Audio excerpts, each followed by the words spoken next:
Welcome, gentle listener, to another calm and sleepy journey into the soft rhythms of ancient life. And if you enjoy these quiet stories that help you drift gently into sleep, don't forget to subscribe to the channel and leave a soft comment below. Tonight, we take a slow walk through the misty green paddies of early Vietnam, where life revolved around the simple yet essential act of planting rice, not as a dramatic conquest, but as a daily rhythm, measured not in grand moments, but in footsteps through shallow water, in the rustle of straw hats, brushing reeds, in the splash of bare feet meeting mud. It is early morning, and the sun has just begun to rise, not in a rush, but in a patient unfolding of light that rolls like silk over the flooded fields and the curved hills in the distance. A faint layer of mist still hangs over the land, clinging to the shallow waters and softening every reflection. Trees become gentle silhouettes, and people moving slowly through the fields seem almost like spirits of the land, drifting rather than walking.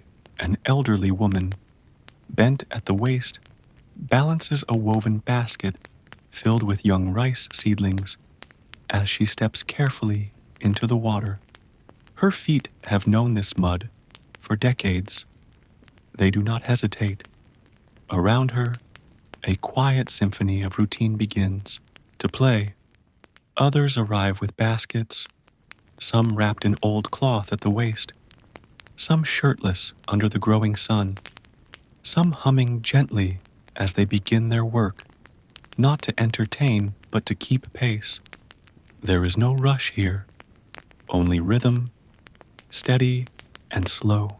They work in lines, planting seedling after seedling, thumbs pressing gently into the earth beneath the water's surface, backs bent in quiet unity, and the occasional voice calling out a soft joke or reminder.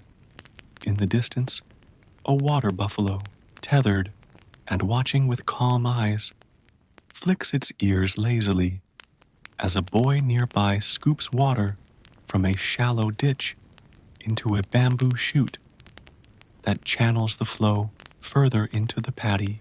Dragonflies hover near the surface, skimming across the water like tiny dancers, wings catching the sunlight with every flick. The air smells of wet earth, moss, and something faintly sweet, a scent that has lingered in these valleys for centuries. Time stretches out, not marked by clocks, but by the angle of the sun, the fullness of the baskets, the ache in the lower back. When it is time to pause, they do not announce it. They simply slow, straighten, splash their hands in the water, and sit along the grassy edge of the field, sipping cool tea from shared gourds and chewing quiet mouthfuls of sticky rice wrapped in banana leaves. A breeze passes, rippling the water, carrying the whisper of distant bamboo leaves and the sound of a heron flapping its long wings overhead. No one speaks of dreams here. The work is the dream, not the one you chase, but the one you return to, season after season, year after year, generation after generation. And as the sun climbs higher and shadows shorten, the workers rise again, returning to the paddies with the same slow, practiced grace, as if they are not simply planting food, but laying down a kind of memory, the memory of land, of family, of balance, of the old ways that ask for patience, not glory. In early Vietnam, to plant rice was not just to survive. It was to belong to something older and wider than oneself, to take one's place in a rhythm that began before you and would continue long after, as soft and persistent as the water lapping against ankles, as gentle as the hush that now guides you quietly toward rest. As the morning drifts quietly toward midday, the sky over the Vietnamese rice paddies grows brighter, but never harsh. The light seems to rest gently on the world, filtered through a pale blue haze that settles over the fields and hills like a silk scarf thrown across the heavens, softening every edge. The rhythm of the day continues without urgency, each moment folding slowly into the next, like one leaf after another settling on the surface of a still pond. Along the winding dirt path that separates the paddies, a man in his early 50s walks with careful, unhurried steps, balancing two wooden buckets on a bamboo yoke slung across his shoulders. The buckets carry water drawn from a nearby canal, and though the load is heavy, his body moves with a practiced ease, shaped by years of the same gentle labor. The soles of his feet are calloused but sensitive, and he feels each stone and puddle beneath him with the awareness of someone deeply attuned to the land. He stops every so often to rest the yoke on a smooth, flat rock, placed there for that very purpose generations ago. And with each pause, he glances out over the paddies, his eyes calm and unreadable. He has planted rice here since he was a boy, taught by his father, who was taught by his father before him. And though the world beyond the hills may have changed in ways unimaginable, this place remains steady, a realm of water, mud, and green shoots that obey the rhythm of the seasons, not the clamor of progress. Nearby, a group of children, too young to plant, but old enough to help splash around the edges of the field, chasing minnows and scooping handfuls of water onto each other's backs with delighted squeals, their laughter a gentle contrast to the hush of the adults' work. A grandmother, seated on a low stool beneath a tamarind tree, weaves a new conical hat from palm leaves, her fingers moving slowly but surely, the way they always have. There is no rush, only the quiet satisfaction of doing something that needs to be done. From time to time, she lifts her head to gaze across the landscape, her eyes following the movement of white egrets as they step carefully through the water in search of frogs or insects, their long necks curved like question marks against the sky. A pair of young women, sisters by the look of them, stand knee-deep in a paddy nearby, their sleeves rolled up, their hats tilted low to block the sun, their hands moving in quiet unison as they transplant rows of seedlings into the soft, underwater earth.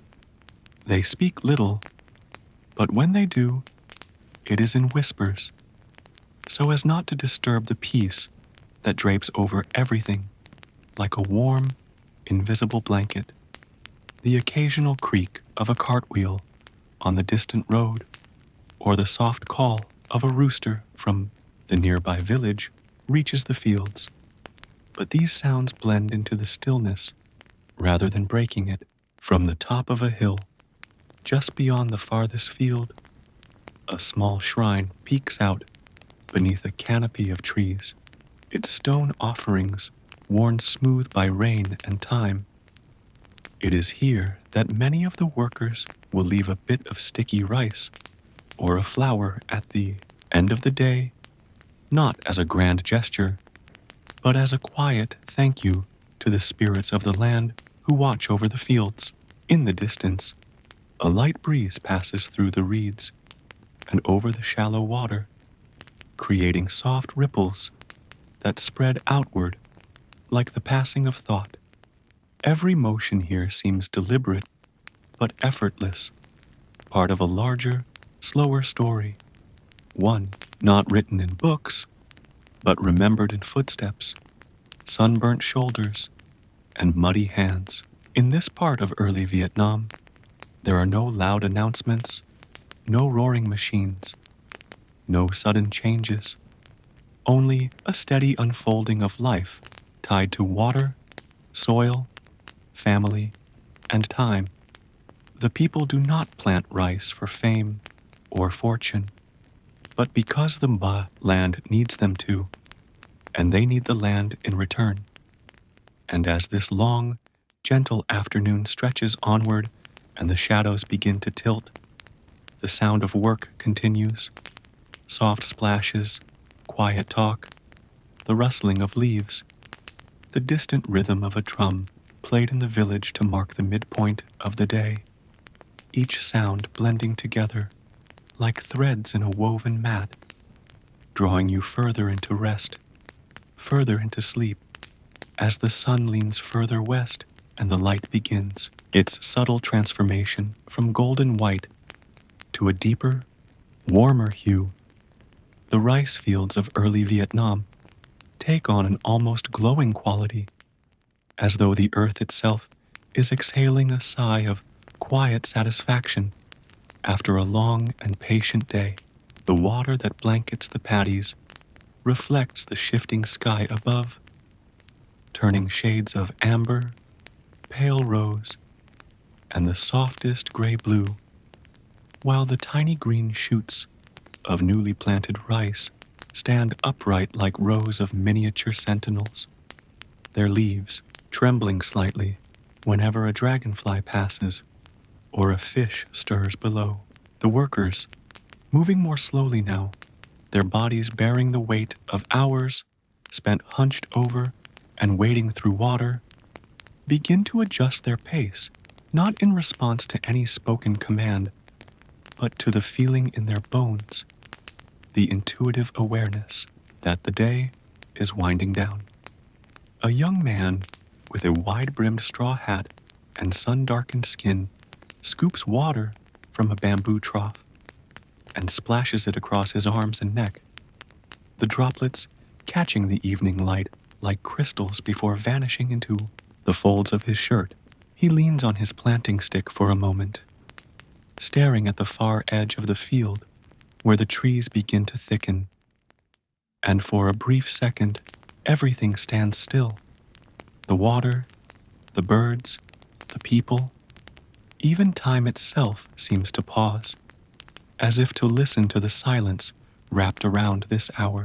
On the edge of the paddy, a family sits together beneath the low shade of a thatched shelter, resting and sharing a simple snack of boiled cassava and salted peanuts, their conversation hushed and content.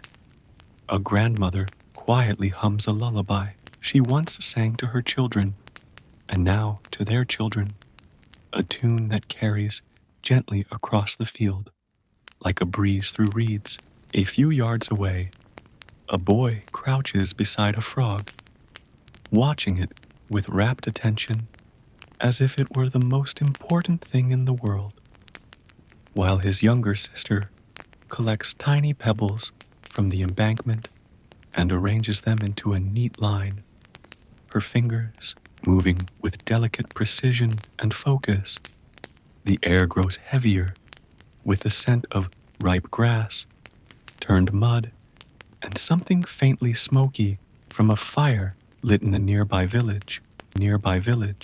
Its column of pale gray rising lazily into the sky.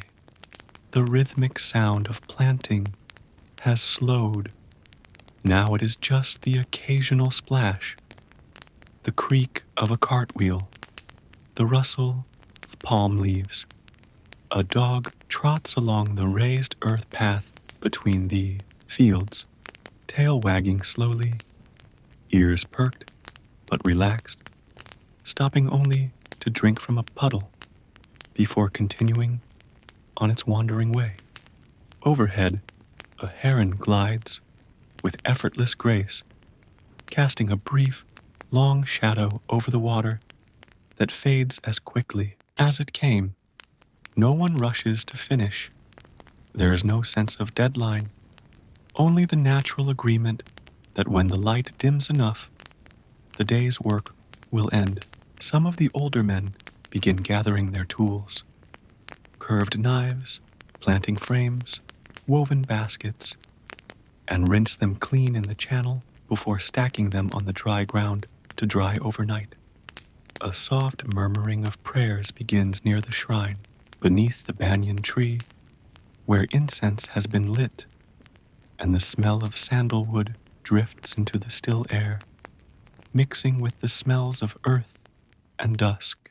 The workers who pass by the shrine pause, bow slightly, and place a sprig of lemongrass or a pinch of rice at its base, each offering a quiet expression of gratitude, not only for the harvest to come, but for the safety of limbs, the cooperation of the soil, and the kindness of the weather. There is no ceremony in these gestures, only calm tradition passed down like a memory from one hand to the next. As the final moments of light settle over the fields, casting long reflections of silhouettes in the shallow waters, the village in the distance begins to stir in its own way. Cooking fires are stoked, chickens called in, pots filled with water, and the faint sound of a bamboo flute echoes faintly from a porch. The paddies themselves seem to breathe, hushed and golden, as if content to have been touched by human hands once again. And you, the listener, are gently invited to rest now too, to let the unhurried pace of this life cradle your thoughts, your breath, your body, drifting further into comfort with every soft sound and each fading beam of light, until the only thing left is stillness, both in the field and within your dreaming mind, as twilight settles across the landscape like a soft indigo veil. The paddies of early Vietnam take on an almost otherworldly stillness, the kind of deep quiet that arrives only when both people and nature have finished their work and agreed silently to rest. The water in the fields, now dark and reflective, mirrors the fading sky above, where a few early stars begin to blink open like shy eyes watching over the earth. Along the muddy path that winds between the paddies and toward the village, the last of the workers make their way home, walking slowly, shoulders rolled forward, feet heavy but not hurried, their voices low and infrequent, as if even conversation now belongs to the day that has just passed. Lanterns begin to appear one by one, simple woven cages holding small flames that sway gently in the breeze, casting golden puddles of light on the ground and giving form to the thickening dusk. A group of young men stop briefly near the irrigation gate to inspect the flow of water, their outlines sharp against the softening horizon, and with nods of satisfaction, they close the wooden sluice gate halfway to preserve the levels for the morning ahead. Nearby, a girl no more than 10 years old walks barefoot through the shallows with a bamboo pole in hand, tapping gently at the water's surface to guide her family's ducks back toward their enclosure, her movements calm and measured like a miniature farmer already versed in the day's rituals. Her face glows faintly in the lantern light, and her reflection ripples across the mirrored paddy water in long, gentle waves. In the village just beyond the trees, the sounds of cooking grow stronger. The pop of oil in clay pots, the soft clatter of wooden chopsticks, the slow grind of stone mills preparing rice flour for morning cakes. Smoke curls from thatched kitchens carrying the savory scent of garlic, fish sauce, and fresh herbs into the open air. Elders gather on bamboo mats laid out under verandas, sipping tea brewed with ginger and lemongrass, speaking in tones that are more rhythm than speech, sharing stories that meander like the rivers they once fished in their youth. At one home, a mother gently combs the knots from her daughter's long black hair while singing a lullaby passed down through generations, the tune so slow and familiar that even the crickets seem to pause and listen. Just behind the homes, in a small communal clearing, a handful of children play with carved wooden tops and balls of woven rattan, their games illuminated by the flickering lanterns strung from tree to tree. The rhythm of their laughter is softer now, punctuated by long pauses and yawns, the kind of laughter that dissolves easily into dreams. At the edge of the field, a water buffalo lies in the grass, legs tucked beneath its massive frame, its eyes half closed, and its breath slow and steady, a picture of deep contentment under the open sky. Fireflies begin to emerge from the tall grass, blinking softly, lazily, like wandering stars looking for a place to rest, their warm light blending with the glow of the lamps to create a magical haze that settles low over the village and field alike. The shrine under the banyan tree still holds the faint scent of incense, now barely visible in the dark, but still respected, a place of quiet reverence. Even in shadow, a breeze brushes through the stalks of young rice, and they respond like a crowd leaning in to hear a whispered secret, their soft rustling echoing the hush of the night. The moon, now high and pale, watches from above, offering a silver light that bathes the entire valley in a cool glow that contrasts gently with the warmth of a firelight below. There is no need for clocks here, no rush to finish, no noise to chase, sleep away, only the natural ending of a slow day, a settling of limbs, of thoughts, of breath. The paddies sleep, the village dreams, and the old rhythms that guided the work, the sunrise, the footsteps, the planting, the water's flow, now guide the body into stillness. You are here, floating gently in the embrace of this ancient, peaceful world, where every splash and rustle has faded into silence, and every task has been lovingly laid to rest beneath the stars, inviting your mind to do the same as midnight gently approaches and the rice fields lie bathed in moonlight. The world of early Vietnam rests in a stillness so complete it feels almost sacred, as though time itself has paused to catch its breath in the quiet embrace of the land. The air is cool now, carrying with it the scent of damp earth, wood smoke, and night flowers, a subtle perfume that settles low over the fields and lingers beneath the thatched roofs of the village homes. In the paddies, the water has gone, glassy and still, perfectly mirroring the stars overhead, creating the illusion that the heavens have been folded downward to kiss the earth. The green shoots of rice, though sleeping, remain upright and patient, their slender bodies silhouetted against the lunar glow, as if they too are keeping watch in this hushed nocturnal hour. Deep in the village, where the flickering lanterns have long been extinguished, and only a few embers pulse softly in the hearths, people lie curled beneath woven blankets on bamboo beds or grass mats, their breaths slow and deep, their dreams shaped by the rhythms of the land, the splash of water against an ankle, the brush of wind over a hat, the weight of soil in a palm. In one home, a young mother turns slightly in her sleep, her arm reaching instinctively toward the small child beside her, who sighs in response. The two of them unconsciously synchronized like branches swaying in the same breeze.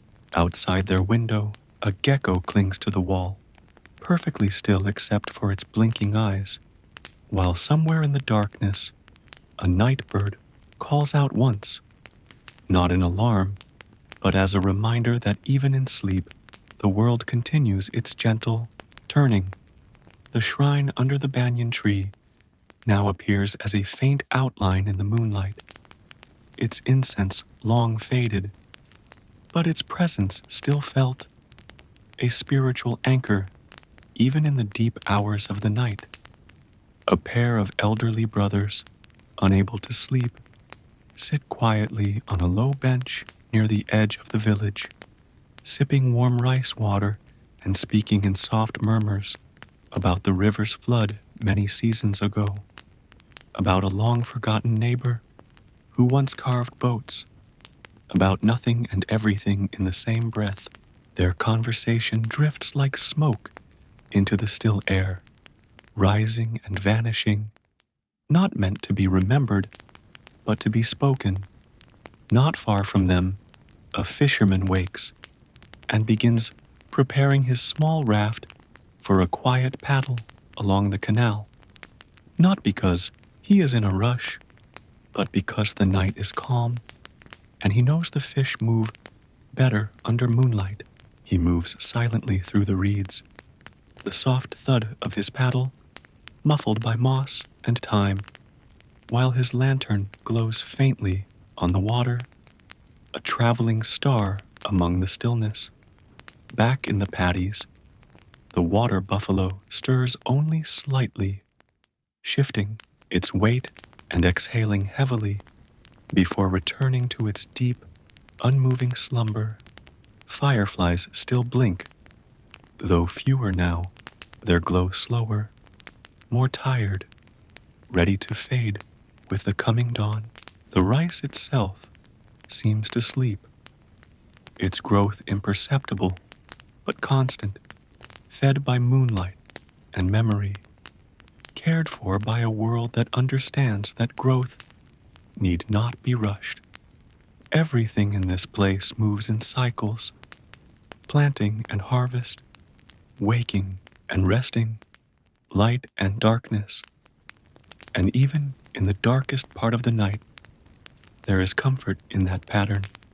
A faint breeze passes over the valley, stirring the surface of the water just enough to break the perfect reflection of the stars, and then all is still again.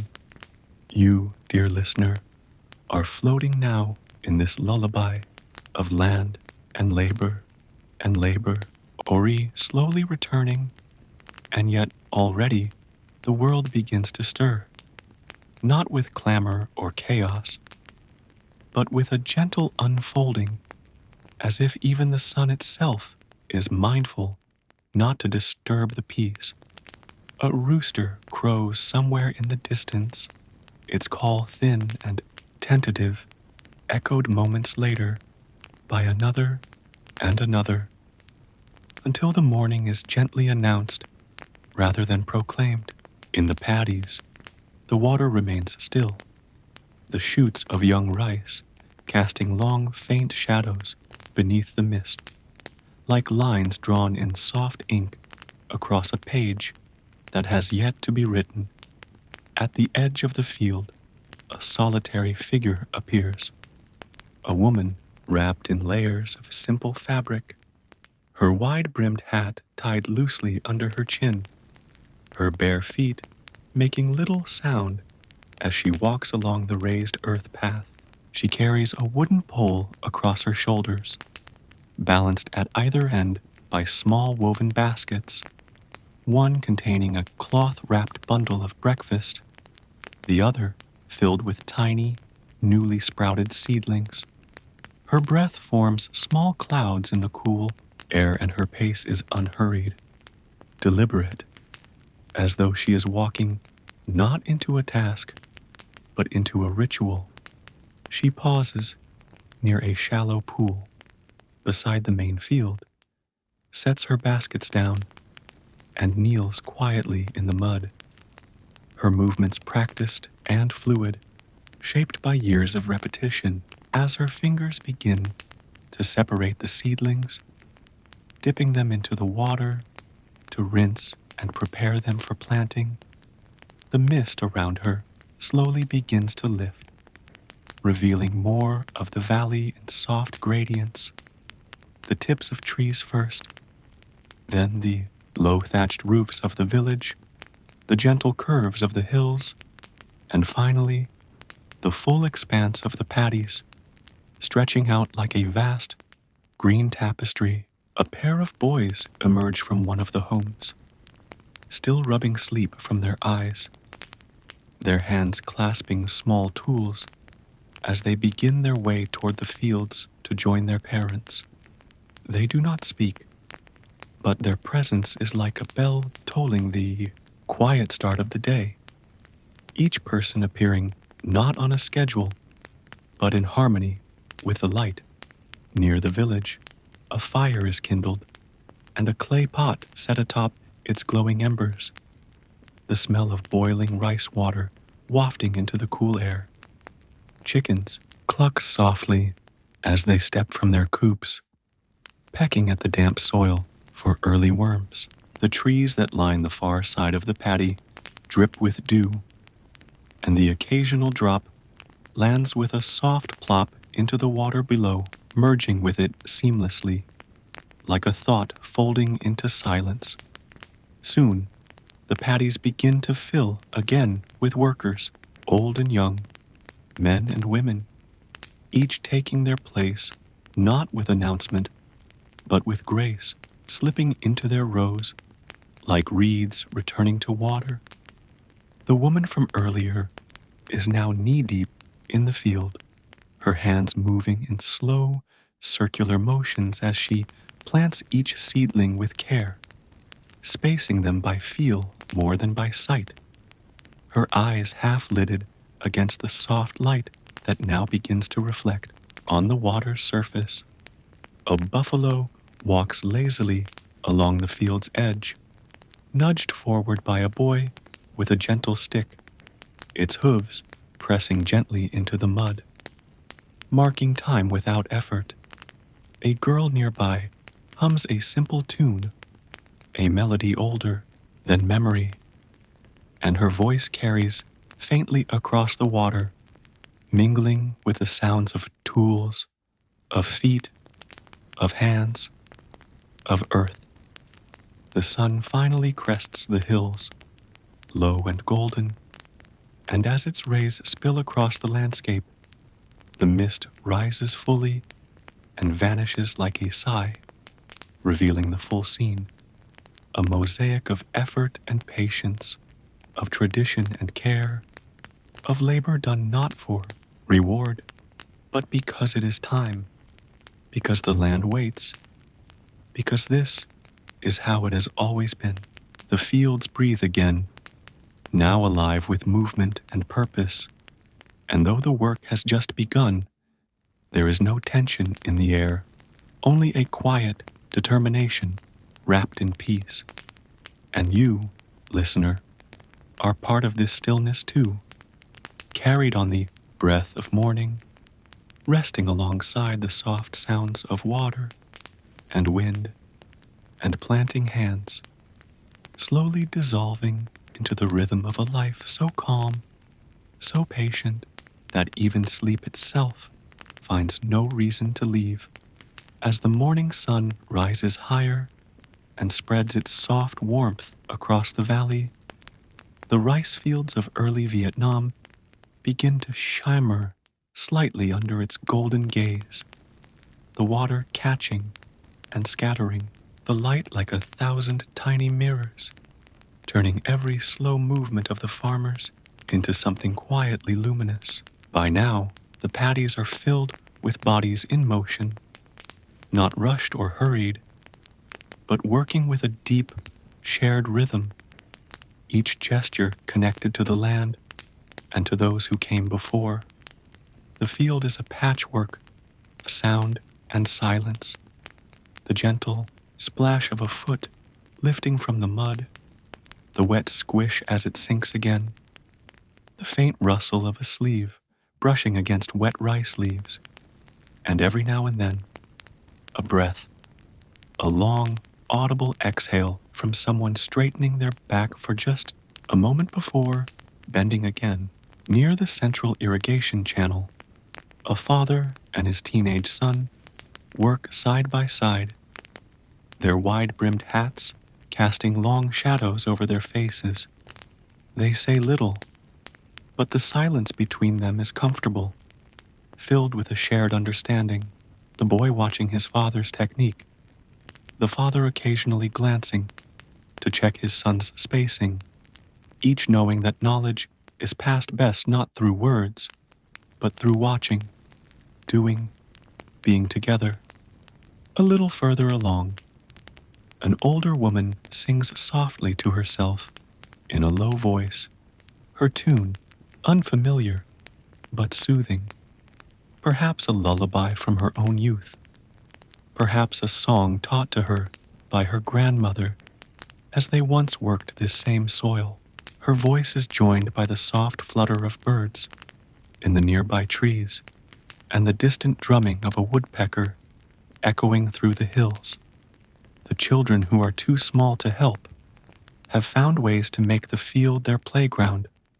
They float, lotus, leaves like boats in the shallows, toss handfuls of cool water at one another with mischievous glee, and lay on the drier banks watching the clouds slowly unfurl across the morning sky.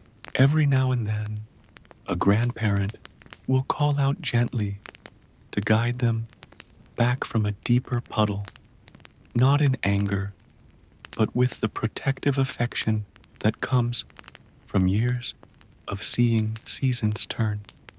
Along the far side of the field, where the palms grow thicker and the ground rises just slightly, a man sits cross-legged on a flat stone, sharpening the teeth of a harvesting sickle, even though the harvest is months away, not out of impatience, but because the preparation itself is a kind of prayer, a way of honoring the future by tending to it now. His hands move methodically, stone against blade, again and again, as he hums low under his breath and glances every so often at the work continuing below. The irrigation system, a quiet marvel of bamboo channels and small stone dams, continues to direct water where it's needed most, adjusted gently by the farmers as they go, tipping a channel slightly here, clearing a blockage there. Not rushed, always thoughtful, always watching. Every action in the field feels slow but purposeful, as though even the land asks for patience. And in this rhythm, in the rise and fall of hens, planting young rice, in the steady tug of the sun across the sky, in the quiet conversations between neighbors as they work, your seedlings look strong. The soil's softer this year. Have you seen the new calf? There is something deeply grounding. Life here is not concerned with ambition or novelty. It is made of repetition, of small gestures done well, of cooperation between people and place. From a nearby home, someone beats a woven gong 3 times. Not a call to alarm, but a signal that it is nearly time for the midday meal. And a gentle ripple of acknowledgement passes through the field as a few workers pause to stretch their backs and begin rinsing their hands in the clear water of the canals. As they move toward the embankments to rest, the rice plants stand quietly in the shallows behind them, anchored and new, each one a promise that began with a patient hand and will grow under the watchful eyes of a village. And as this warm and gentle day unfolds, you too can rest your thoughts in this ancient, steady place where nothing needs to be hurried, where each sound is soft, where the world moves forward not with noise, but with care, and where sleep waits just beneath the surface, as gentle and certain as the water that cradles the rice, as the sun climbs slowly toward its zenith, and the light becomes warmer, softer, and more golden. The entire landscape of early Vietnam's rice paddies begins to glow with a quiet energy, not vibrant or harsh, but gentle, like the steady flicker of an old oil lamp burning low through the day. The fields are still alive with careful movement, but now that movement is interspersed with longer pauses, moments when a worker sits on the grassy edge of a bank to stretch their legs, rinse their arms in the cool water, or share a quiet joke with someone nearby. The air is heavier now, not with discomfort, but with the stillness that comes at midday, when even the birds pause in the trees, and the breeze seems to rest just above the leaves. A few scattered clouds offer brief moments of shade, their slow drift across the sky mirrored faintly in the water below. In one corner of the field, a young woman walks barefoot through the shallows, a small clay jar tied to her hip and a cloth bundle in one hand. She carries with her fermented rice water, a tonic for the soil and the seedlings alike, and she ladles it out gently at the base of each newly planted row, with the care of someone watering not crops, but stories. Each splash into the soil is a soft sound, a small blessing, an echo of all the mornings her mother and grandmother did the same. She stops every so often to adjust her wide-brimmed hat, wiping her brow with the inside of her sleeve. But she never rushes. There is no reward for speed, only for steadiness.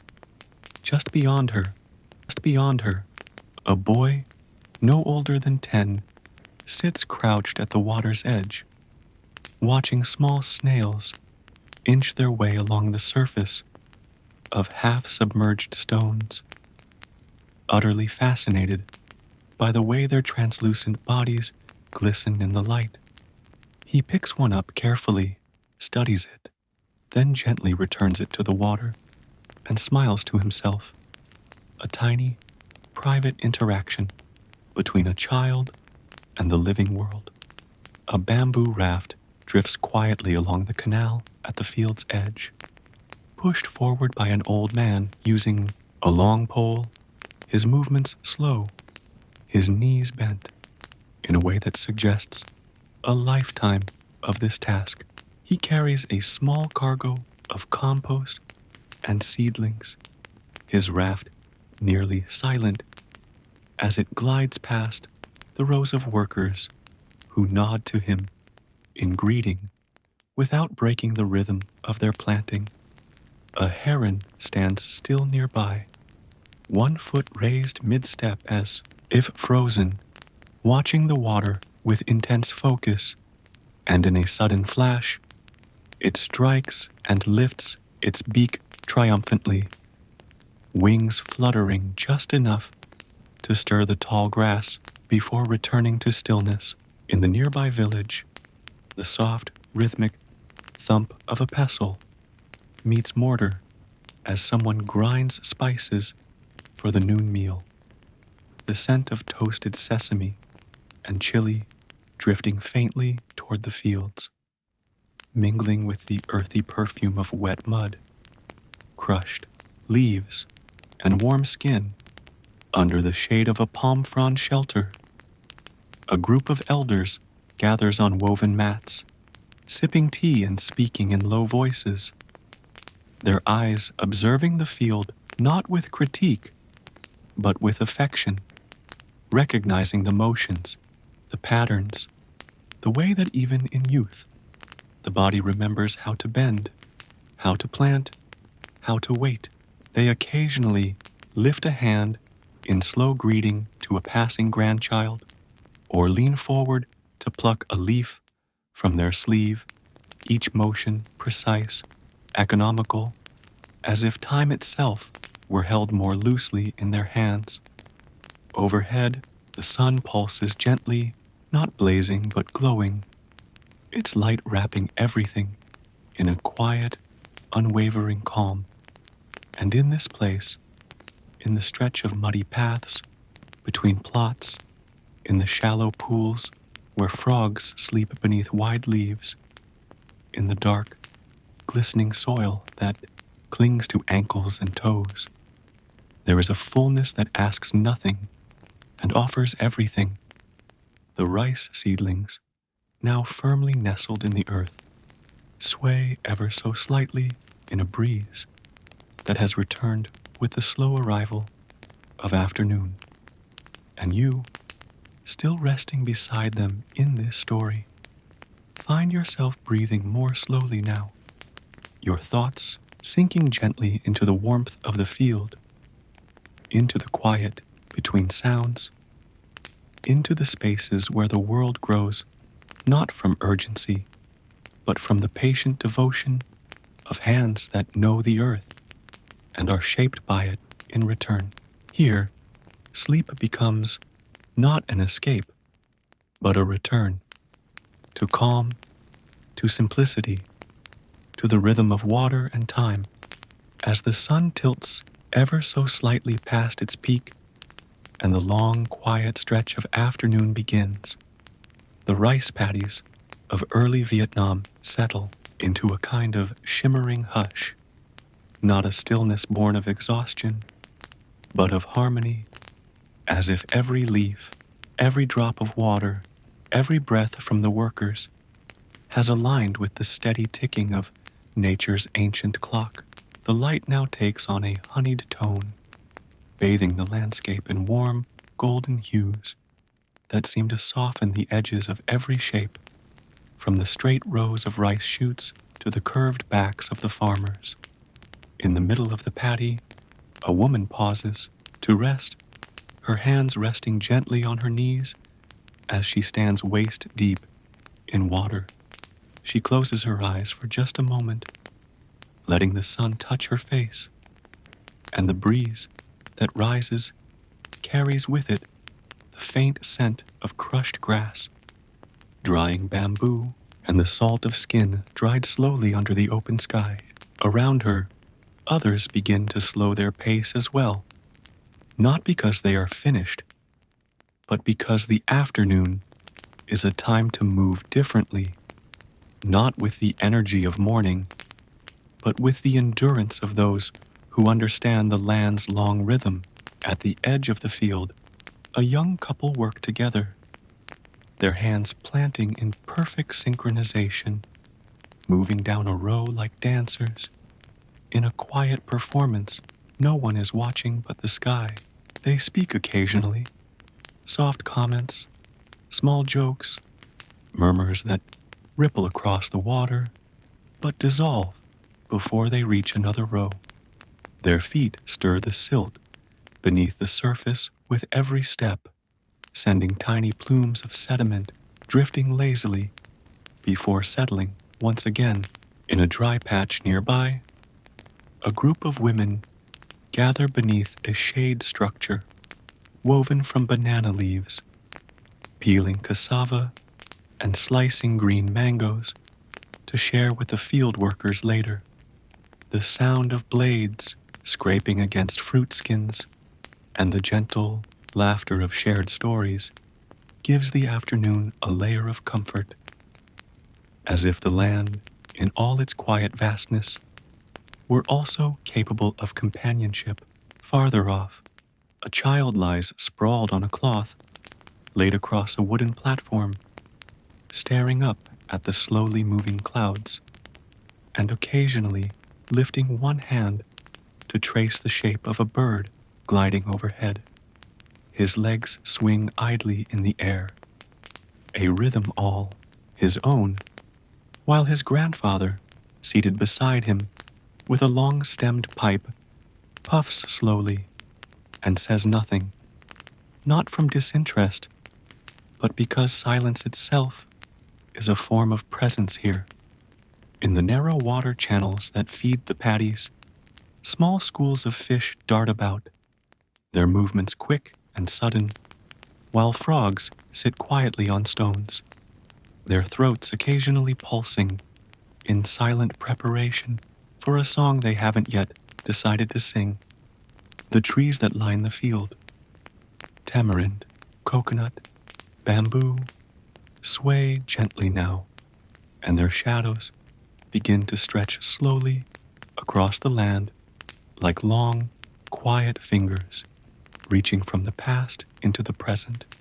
High above, the sky remains wide and open with no sense of urgency, and a few pale birds drift along its vastness as if pulled by invisible threads. The workers in the field adjust their hats to better block the shifting sun, dip their hands once more into the water to cool their wrists, and then continue, each motion as slow and deliberate as a lullaby. The rice plants, still young and delicate, now catch the light in new ways, their tips glinting like scattered jade beneath the soft surface of the water, and the sight of them, thousands upon thousands, evokes not grandeur, but quiet reassurance. There will be rice, there will be food, there will be life, and as this golden hour deepens, the sounds of the world grow quieter still, not from absence, but from balance. Every breath, every step, every splash, every whisper is exactly where it should be, and you, listening, can let your thoughts drift into this gentle pace, carried along by a breeze that does not ask questions, a sky that does not hurry, and a land that remembers every footprint and every season. Here, in the calm hours between morning and evening, there is no need for anything but rest, the kind that comes not from sleeping alone, but from knowing that everything is moving, growing, and pausing exactly as it should. As the long, golden afternoon stretches onward and begins to lean gently toward the early stages of evening, the rice paddies of early Vietnam radiate a kind of contented calm, a landscape so thoroughly steeped in quiet rhythm that even the shadows seem to drift rather than fall. The light no longer burns from above, but spills sideways, brushing each rice plant and water surface with a painter's softness, turning every droplet into a small prism of warm color. The workers, still present but more spread out now, move at a slower, more thoughtful pace, aware that the day has entered its final third, a time not to rush, but to maintain the steady beat of repetition and care. In the middle of the paddies, a man with a weather-worn face and strong shoulders pushes a woven raft laden with seedling bundles through the shallow water. The raft makes almost no sound, just a faint ripple as it moves, leaving behind a quiet trail that vanishes moments later. He hums to himself, not a song for entertainment, but a steadying tone that guides the rhythm of his movements and makes the passage of time feel gentle.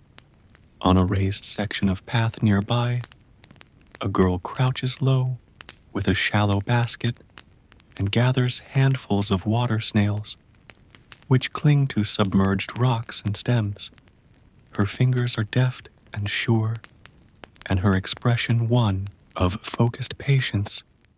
This task is not a chore, but a contribution, part of the cycle that nourishes her family. She wipes her brow with the edge of her sleeve, then places another handful into the basket and watches a dragonfly land beside her for just a second before darting away. Further down the paddy, a group of women straighten their backs and stretch their arms toward the sky, smiling softly as joints pop and shoulders ease. One of them laughs, not loud, just enough to ripple the calm, and the others join in with a shared look of understanding, the kind of humor that emerges from being tired but fulfilled. Under a nearby palm, an elder sharpens a planting tool with slow, circular strokes, pausing every now and then to inspect the edge in the slanting light. He does not rush. The planting will continue tomorrow, and perhaps the day after that. And time is not something to fight here. It is something to fold into, like hands folding rice into banana leaves.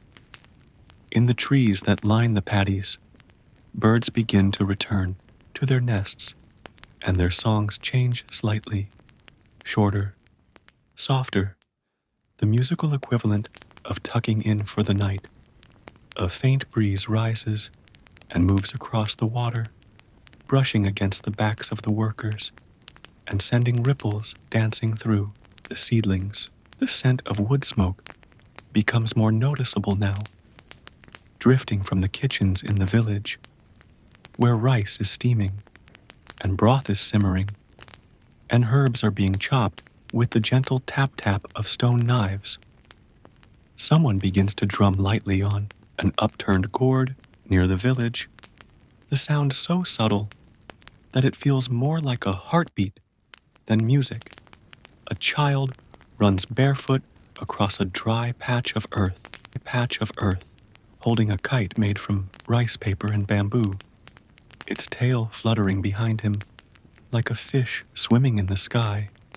And though the kite barely lifts, the boy laughs anyway, loud and free, the way only children can.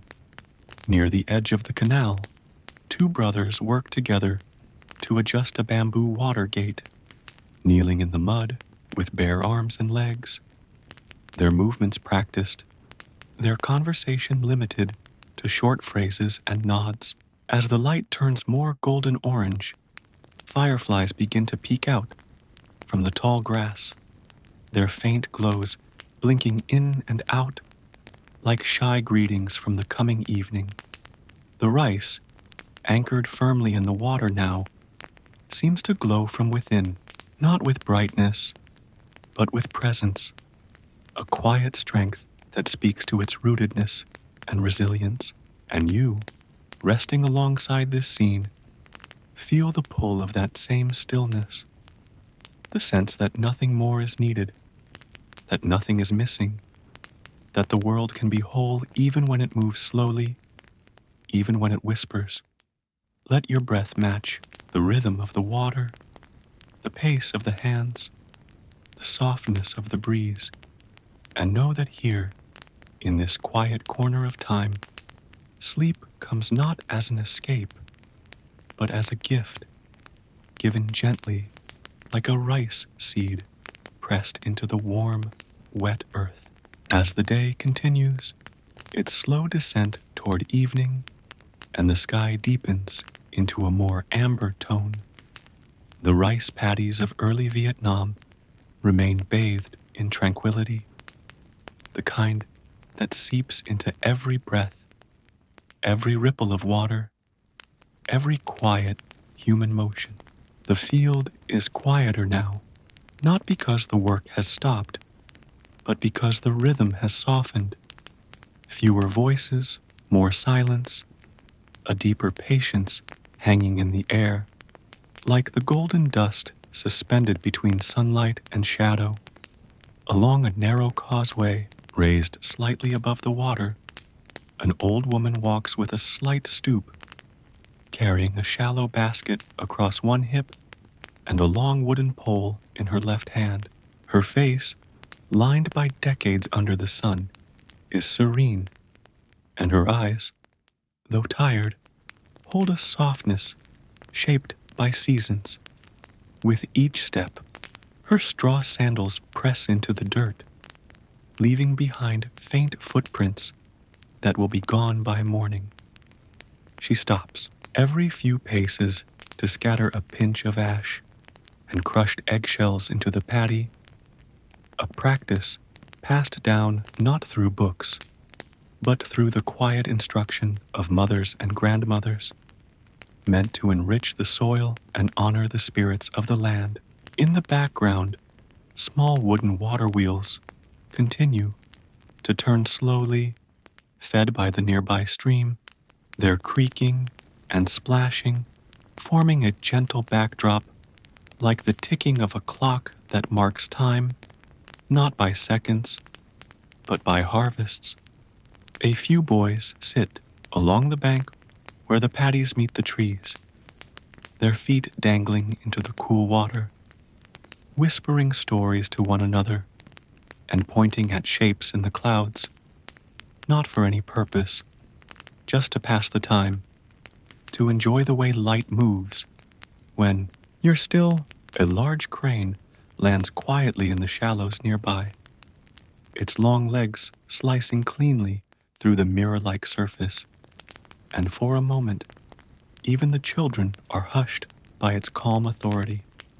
Deeper in the field, father and daughter work together, he carefully pulling stray weeds from between the rice shoots, she planting new seedlings along the edges where water has recently pooled. Her small hands tremble with the effort, but she does not complain, only looks to her father for a nod, and when he gives it, her face lights up, not with pride, but with belonging. They speak little, but everything between them is understood. On the far side of the field, an elderly man rests beneath a thatched canopy, chewing beetle leaf, slowly, a small clay pot of water by his side. His gaze drifts lazily across the fields, watching the scene unfold as if it were both present and past. The people before him, shadows of those he once worked beside. The landscape unchanged, but full of echoes. A breeze rises and carries with it the scent of moist earth, crushed lemongrass, and something faintly floral, perhaps wild ginger blooming along the canal. The air itself seems heavier with memory now, as though the land is holding the stories of every person who has bent over this water, every hand that has touched this soil, every step that has shaped the ridges and paths. A woman calls gently to her child, who has wandered too close to a deeper patch of water, and the boy runs back, laughing, with his arms raised as if surrendering to joy. From the village, a thin plume of smoke rises, a sign that dinner is beginning to cook, and as the scent of rice and herbs blends with the breeze, a few workers start making their way toward home. Tools are washed in the canals, hands wiped on cloth, small bundles of greens or fish are gathered to bring back, but no one rushes. Even in departure, the pace remains slow, respectful of the day's final notes, and as the sun edges lower, casting the paddies in long streaks of gold and the workers in silhouette, the land itself seems to pause, not ending, but exhaling, and you, listener, are wrapped in that breath, that moment of rest between light and dark, where nothing more is required of you than to listen, to breathe, and to feel the warmth of a life lived slowly, steadily, and with quiet care, let yourself remain here, adrift in the soft folds of this world, and allow the stillness to guide you even deeper into rest. As the sun inches closer to the horizon and the sky begins its transformation into soft layers of orange, rose, and lavender, the rice fields of early Vietnam glow with a gentle radiance that feels almost ceremonial, as though the landscape itself is bowing in quiet reverence to the close of another day. The light settles low across the paddies, casting long, rippling reflections across the shallow water where the green rice shoots now sway slightly in the evening breeze, each plant appearing to nod in peaceful agreement with the rhythm of time. The workers in the field begin to draw back, not in haste, but in calm procession, gathering tools, rinsing baskets, and stretching stiff muscles beneath the ever-lengthening shadows. A young mother, carrying her infant in a sling across her chest, walks the narrow path between two paddies, her feet bare, her step sure, and her eyes focused on the distant shape of home. The baby, lulled by the movement and the low hum of her mother's voice, has long since fallen asleep, one tiny hand resting against her collarbone. Near the water's edge, a few boys linger, poking at the surface with long sticks to watch. The ripples spread, their laughter low and rhythmic, blending into the background with the chirping of insects and the soft croaks of frogs beginning their nightly songs. In the distance, the village takes on a golden glow as cooking fires are stoked and lanterns are hung, their soft light beginning to flicker against the woven walls of thatched homes. One by one, families return, some with baskets balanced carefully on their heads, others guiding buffalo slowly back into small wooden pens. There is no rush, only the steady flow of people moving in unison with the pace of the land.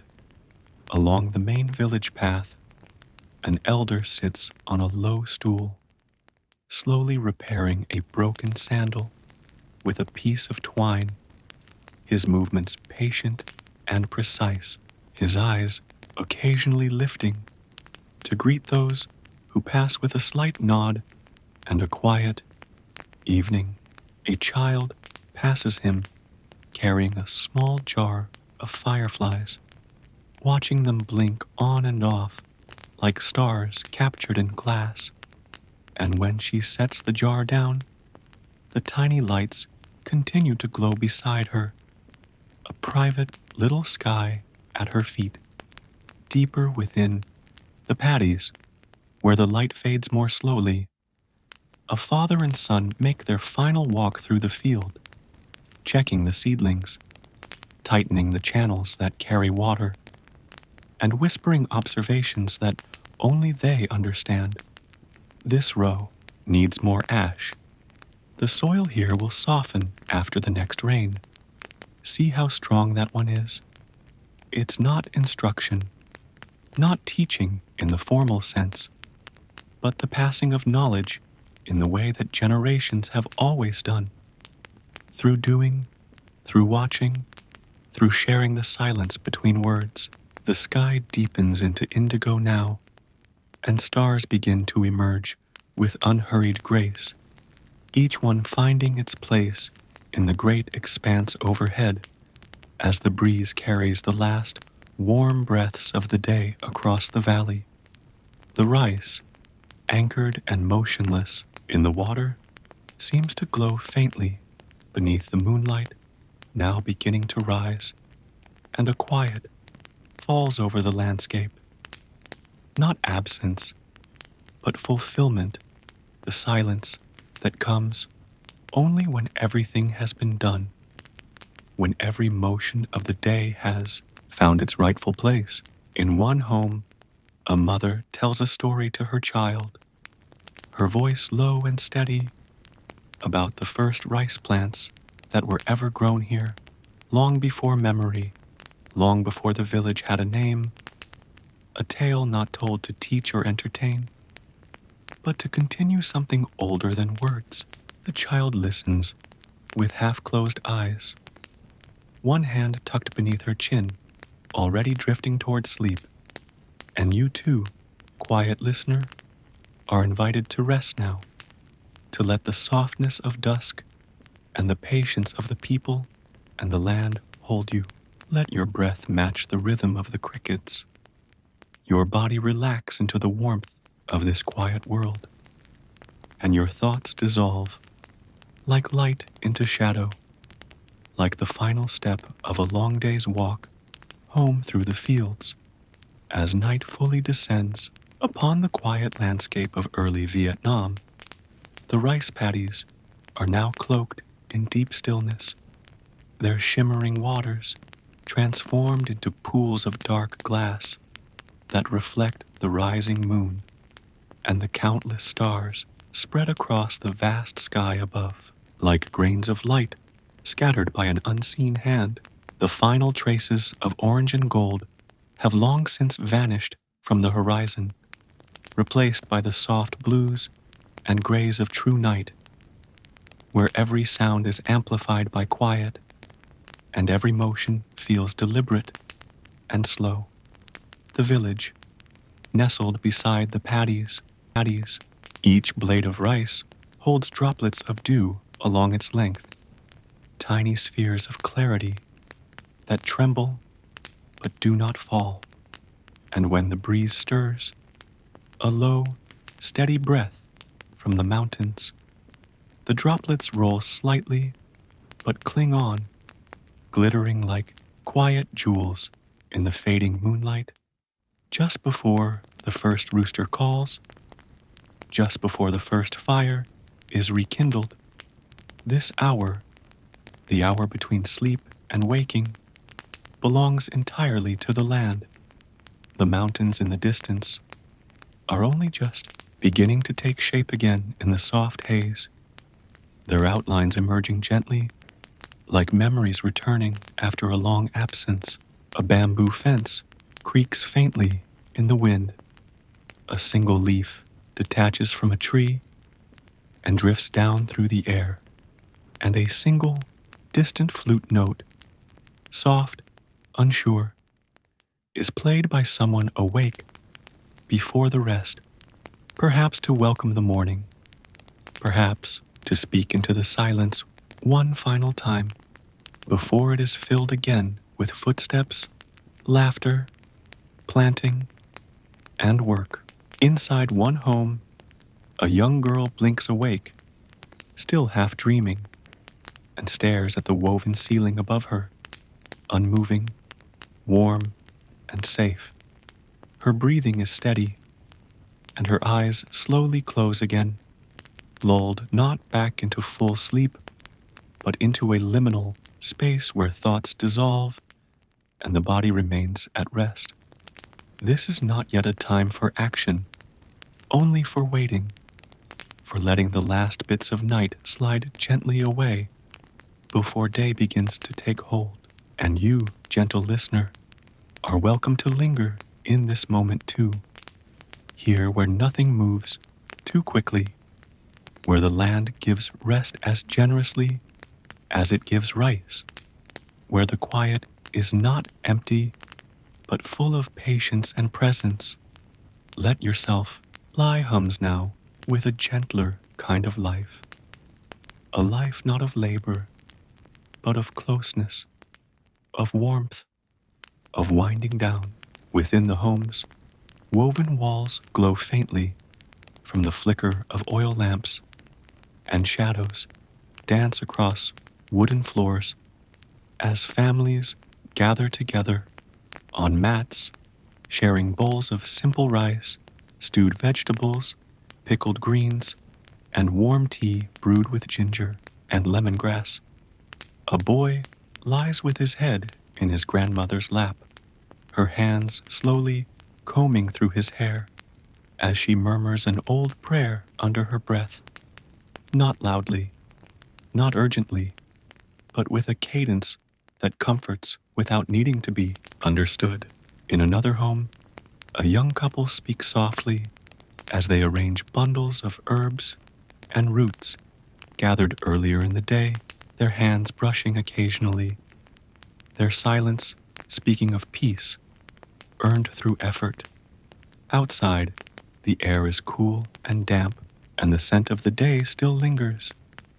Wet earth, ash from the hearth, rice steam, and the green, sharp smell of crushed plants underfoot. A few villagers still move about, closing animal pens, checking water gates, or simply standing alone for a few minutes beneath the stars, letting the cool breeze pass through their clothes and watching as fireflies dance low along the edges of the paddies, their slow flashes creating a rhythm all their own, a silent chorus of light. Somewhere nearby, a bamboo wind chime tinks softly in the breeze, its notes irregular but soothing, like the lazy tapping of rain on a wooden roof. The rice plants, though still young, stand firmly now, deeply rooted, their blades thin but strong, their reflections barely trembling in the unmoving water.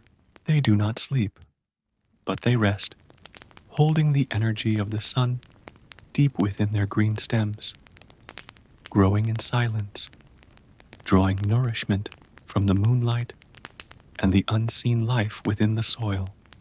Farther from the village, at the edge of the forest, where the land begins to rise, an old man sits on a flat rock, his legs crossed beneath him, a small clay lamp flickering beside his knee.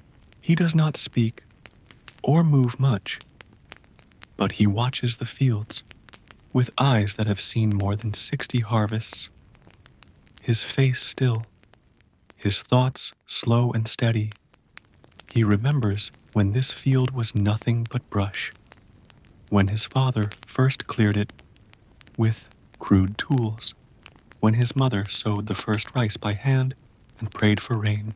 He sees the same patterns again now, in the way the rows are shaped, in the careful spacing, in the way the water curls at the edges of the plots. He knows it by feel, by scent, by sound. Below him, the canal trickles softly, its flow slowed, now by carefully placed gates, the same ones his sons and grandsons will open in the morning. The water's quiet murmur is joined by the distant hoot of an owl, the rustling of small creatures in the grass, and the slow exhale of the earth itself, for the land too must breathe. Inside the homes, children drift off to sleep with limbs tangled and mouths parted slightly, unaware of how deeply they belong to this place.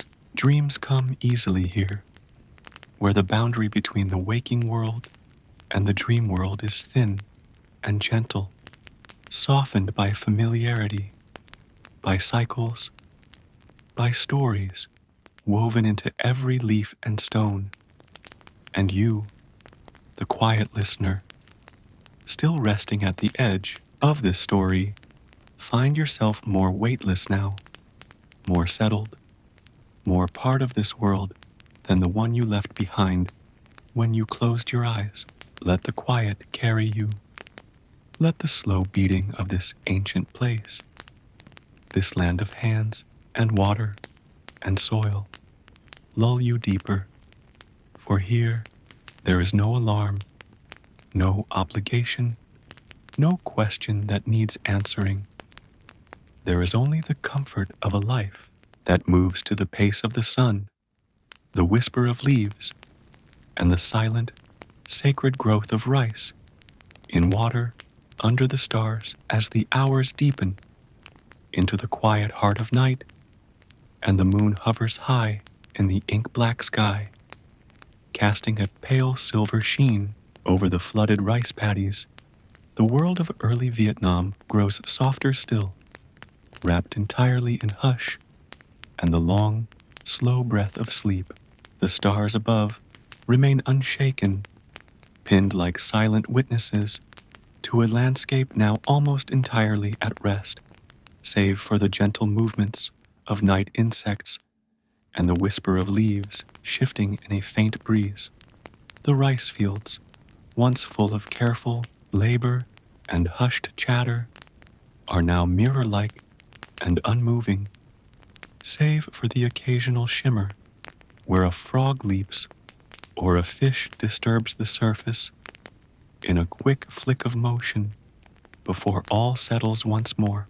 Along the canals that wind between the paddies, water moves steadily, its quiet gurgling almost imperceptible, but deeply soothing, a sound that has accompanied countless generations, unchanged, untroubled. In the nearby village, every lantern has been extinguished, and within the walls of each home, bodies lie curled in sleep, limbs relaxed, breathing slow and steady, dreams flickering softly behind closed eyes. There is no artificial light, no clock ticking loudly, only the pure rhythm of life, in alignment with earth and sky, the kind of restfulness that does not need to be earned, but flows naturally from a day spent in touch with soil and water. In one home, a small family lies nestled together beneath a woven mat, the child tucked safely between mother and father, one hand still clutching a piece of cloth from the day's work, its edge damp with dried mud and rice husk. The mother breathes gently against the child's hair, her body rising and falling with each unhurried inhale, her dreams indistinct and quiet, made of scents and sounds, the splash of a foot in water, the weight of a basket on her hip, the sight of cranes rising slowly from the paddy at dusk. Farther down the narrow path that leads to the outer edge of the village, an elder couple sleep side by side beneath a palm leaf roof, their hands loosely entwined, their memories slipping in and out of dreams like slow-moving clouds crossing the face of the moon. They no longer rise for midnight work or stir to check on livestock. Their days are now filled with presence, observation, the deep rest that comes from knowing they have already given enough. Outside, near the communal well, a jug left to collect dew glistens faintly, tiny droplets beading along its curved surface, as if the night itself is offering a gift. Nearby, a cat stretches along the wooden steps of a veranda, its body arched and tail flicking once before settling into stillness, its ears twitching occasionally at distant sounds too subtle for human ears. Beyond the village, at the edge of a grove, the shrine to the land spirits glows faintly in the moonlight, its incense long burned out, but its presence unwavering. The offerings left earlier, a folded banana leaf, a few grains of cooked rice, a pinch of salt, remain undisturbed, respected not out of superstition, but out of deep reverence for the balance between people and place.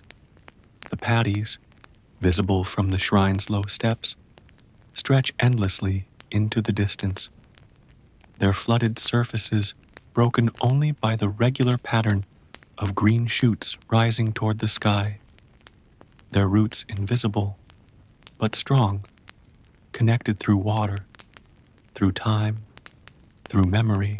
Even now, as all sleeps, those plants grow, imperceptibly, silently, but surely, reaching upward as the moon reaches its peak, both held in the gentle hands of night, and you too are held, not by anything visible, but by the quiet continuity of this world, where nothing is rushed, Nothing is wasted, and everything follows a slow and sacred rhythm. Let that rhythm guide your breath, calm your thoughts, loosen the weight of the day from your shoulders. Here, in the perfect stillness between midnight and morning, you are part of a deeper rest, the kind that cannot be disturbed, the kind that sinks down into the bones, into the earth, into the oldest stories, told not with words, but with quiet repetition, seed to soil, foot to path, sleep to breath, as the darkest hours of the night gently pass and the sky begins its slow, imperceptible shift from black to the faintest whisper of blue. The world of early Vietnam remains in a deep, unbroken stillness, as if the earth itself is lingering in the final stretch of its nightly dream. The rice paddies lie motionless, covered in a delicate film of mist that floats just above the surface like a veil made of breath, silvery and thin, hiding the green blades of rice that now stand taller than before, growing steadily beneath the calm watch of moon and star. In the distance, the faintest line of light begins to appear along the horizon, not yet sunrise, but a pale suggestion that morning is coming. And yet the village remains asleep, its homes dark, its paths undisturbed, its people tucked beneath blankets woven from plant fibers and dyed in the soft colors of bark and root. In one corner of the village, a pot of water, left atop dying coals, begins to emit a low, barely audible bubble as the embers underneath offer their last gift of heat, filling the small home with the faintest aroma of rice and smoke. A grandfather stirs in his sleep nearby, not yet awake, but shifting slightly, his hand brushing the edge of a pillow, his thoughts swimming gently between past and present, neither fully in dreams nor in waking. He sees, in the quiet space of half-consciousness, the memory of planting as a boy, the feel of warm water around his knees, the firm grip of his father's hand on his shoulder, the buzz of insects in the reeds, and the low chant of his mother as she sang to the rice while planting row by row. Elsewhere in the village, the night animals retreat. A civet slinks into the underbrush, its eyes reflecting the last of the moonlight. Frogs slide back into still water. The rustle of creatures among the bamboo fades as the new day begins to whisper at the edges of the land. And still, the paddies rest. The water, dark and mirror-like, reflects the early stars now slowly vanishing with the growing light. Still with the paddies, with the stars, with the breath of sleeping homes and the dreams of those who belong to this rhythm. You are not late, and you are not early. You are exactly where you need to be, suspended in the softness between the night's end and the day's first light, with the first true stirrings of dawn beginning to spill softly across the sky. The rice paddies of early Vietnam prepare, quietly and without ceremony, to welcome another day. Though the air remains heavy with the softness of night, the pale, cool light touches the very tops of the bamboo and coconut trees first, casting a bluish hue over the mist that still clings low to the water's surface, making the paddies appear like floating fields caught between earth and cloud. The water, dark and glassy, begins to shimmer faintly with the slow arrival of morning, and every droplet resting on a blade of rice catches the newborn light like crystal. In the distance, A rooster crows, not in sharp alarm, but as a gentle reminder, a signal more for the land than the people, that the sun is indeed on its way. Another call answers from the opposite side of the village, and then a third, until the air is briefly filled with the staggered chorus of waking birds and small domestic sounds. A door creaking open, firewood being shuffled, the first coughs and yawns of bodies stretching after a night of deep rest. A boy, no older than 10, slips out of his family's home quietly, barefoot and blinking against the cool air, a small woven basket clutched in his hand. He walks the edge of the paddy, stepping lightly along the narrow ridges that divide the fields, eyes cast downward as he searches for snails, frogs, or dropped seed pods, small morning treasures that might add flavor or value to the family's meal. A dog follows him at a respectful distance, tail swaying, head low, pausing occasionally to sniff the grass or lap at the edge of the water. In the center of the village, a mother kindles the first cooking fire of the day, squatting low with a practiced posture, using a palm fan to breathe life into the smoldering embers from the night before.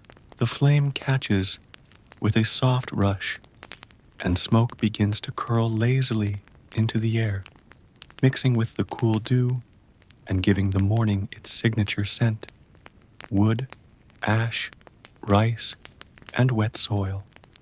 An elderly woman steps out of her home and walks to the nearby well, carrying 2 earthen jars balanced across a bamboo yoke on her shoulders. Her pace is slow but purposeful, and each step she takes causes a faint creak from the wood, a sound familiar enough to blend into the landscape itself. She draws water with rhythmic movements, not wasting a single drop, and with the jars now filled, she begins her return, nodding silently to another early riser across the way. In the paddies, the plants have not moved, and yet somehow they seem more alive now, bathed in a morning light that makes their green even richer, their rose more defined. A water buffalo, released from its pen, ambles forward with heavy, relaxed steps, and a young man follows behind it, using a simple rope to guide it toward the far end of the field, where the soil still needs churning. He whistles a simple tune, not for entertainment, but to keep time, a habit passed from father to son, a quiet tether to routine. As he walks, his feet sink gently into the wet earth, the mud swallowing each footprint before returning to stillness. Along another path, a woman begins checking the flow of irrigation, shifting small stones to widen a channel, redirecting water with the same care someone might give to drawing a line across parchment. She pauses briefly to look out over the misty valley, breathing in deeply, not as an act of mindfulness, but because the air simply smells good, fresh and damp and full of growth. Near the communal hut, 2 girls begin collecting cuttings for the herb garden, stepping lightly, whispering between themselves, their laughter contained like birdsong caught in cupped hands.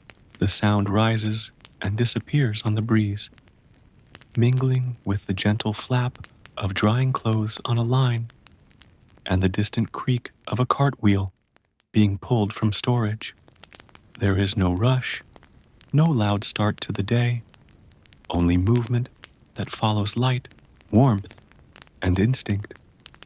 The natural waking of a world that rests as fully as it labors. And as the sun begins to lift higher, just grazing the tops of the tallest palm trees and causing the last of the mist to drift away in delicate wisps. The rice paddies stand ready once more, quiet, watchful, alive, and you, dear listener, can remain in this moment of beginning, unbothered by urgency, floating on the rhythm of breath and birdsong and footsteps in the mud. Stay where it is calm. Stay where the morning is slow. Stay where the world begins again without ever having to end the night completely. As the golden edge of morning widens across the sky and early sunlight begins to seep more fully into the valley, the rice paddies of early Vietnam awaken not with noise, but with a deep sense of rhythm, like a slow drumbeat echoing through the feet of those who move gently through the water. Once again, the village has stirred to life with the same unhurried grace it always does, marked not by alarm or urgency, but by familiarity, a series of motions that are almost instinctual. The lighting of fires, the stirring of pots, the clink of bamboo, ladles, the quiet tug of fabric as sleeves are rolled and scarves tied. In the fields, the mist has now fully receded, leaving behind a glass-clear surface that reflects the sky's pale blue and the early sun's honeyed glow. Each rice stalk, now bathed in warmth, seems to lift just slightly, as though encouraged by the light to grow just a little more. A young man steps into the shallows, carrying a planting basket, the water reaching just above his knees, and he begins the slow, repetitive task of placing seedlings into the soil with the tips of his fingers, each one pressed gently and with care, the same movement performed thousands of times across the centuries by countless others. He hums softly as he works, not for anyone else to hear, but to ground himself in the rhythm of the day, a rhythm that stretches far beyond him, embedded into the very air, the soil, the breath of the landscape. Along a dry ridge path, an old man walks with a staff, pausing now and then to observe the field's symmetry, the shape of the growth, the direction of the water's flow. His eyes are not searching for faults, but for stories. He can read the field like a memory, tracing it through its seasons, its droughts, and its floods, its lean years, and its full ones. At the canal, two women wade into the shallows to clear a blockage of leaves and mud with their hands, laughing quietly at a frog that leaps from the bank with a splash, startling a small cluster of ducks that scurry noisily into the water, flapping their wings before settling again into their usual calm, drifting. In a shaded corner beneath a palm frond canopy, a girl grinds roasted rice grains into powder with a stone mortar, her movements slow and circular, her bare feet tapping softly against the packed earth in time with her work. Her younger brother sits nearby, threading reeds into tight bundles for the next day's repairs, his brow furrowed in concentration, tongue pressed lightly against his upper lip as he works. In the distance, a flute begins to play, not professionally, but earnestly, its notes rising and falling through the open air, the kind of music that's meant more for the field than the ears, more for continuity than entertainment. A pair of herons circle low overhead, wings wide, silent, eventually landing at the far end of the paddy, where they begin to walk in slow, deliberate steps, mirroring the people beneath them, The light is warm now, golden, but not yet harsh, and it drapes over every surface. The glistening wet backs of the workers, the baskets resting along the embankments, the dew-dotted leaves of banana trees swaying gently in the breeze. On the outskirts of the field, where the trees begin to thicken, a mother gathers herbs in a cloth satchel slung over her back, plucking them carefully with one hand, while her other gently rocks the sling that holds her infant, who sleeps with a peaceful expression that mirrors the serenity of the land itself. The land itself.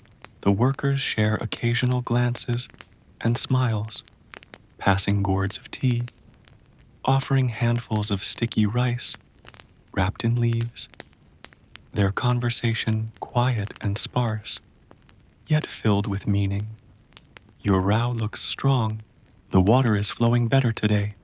There will be fish tonight if the moon is bright. These are not statements, but affirmations of place and time, of community and care.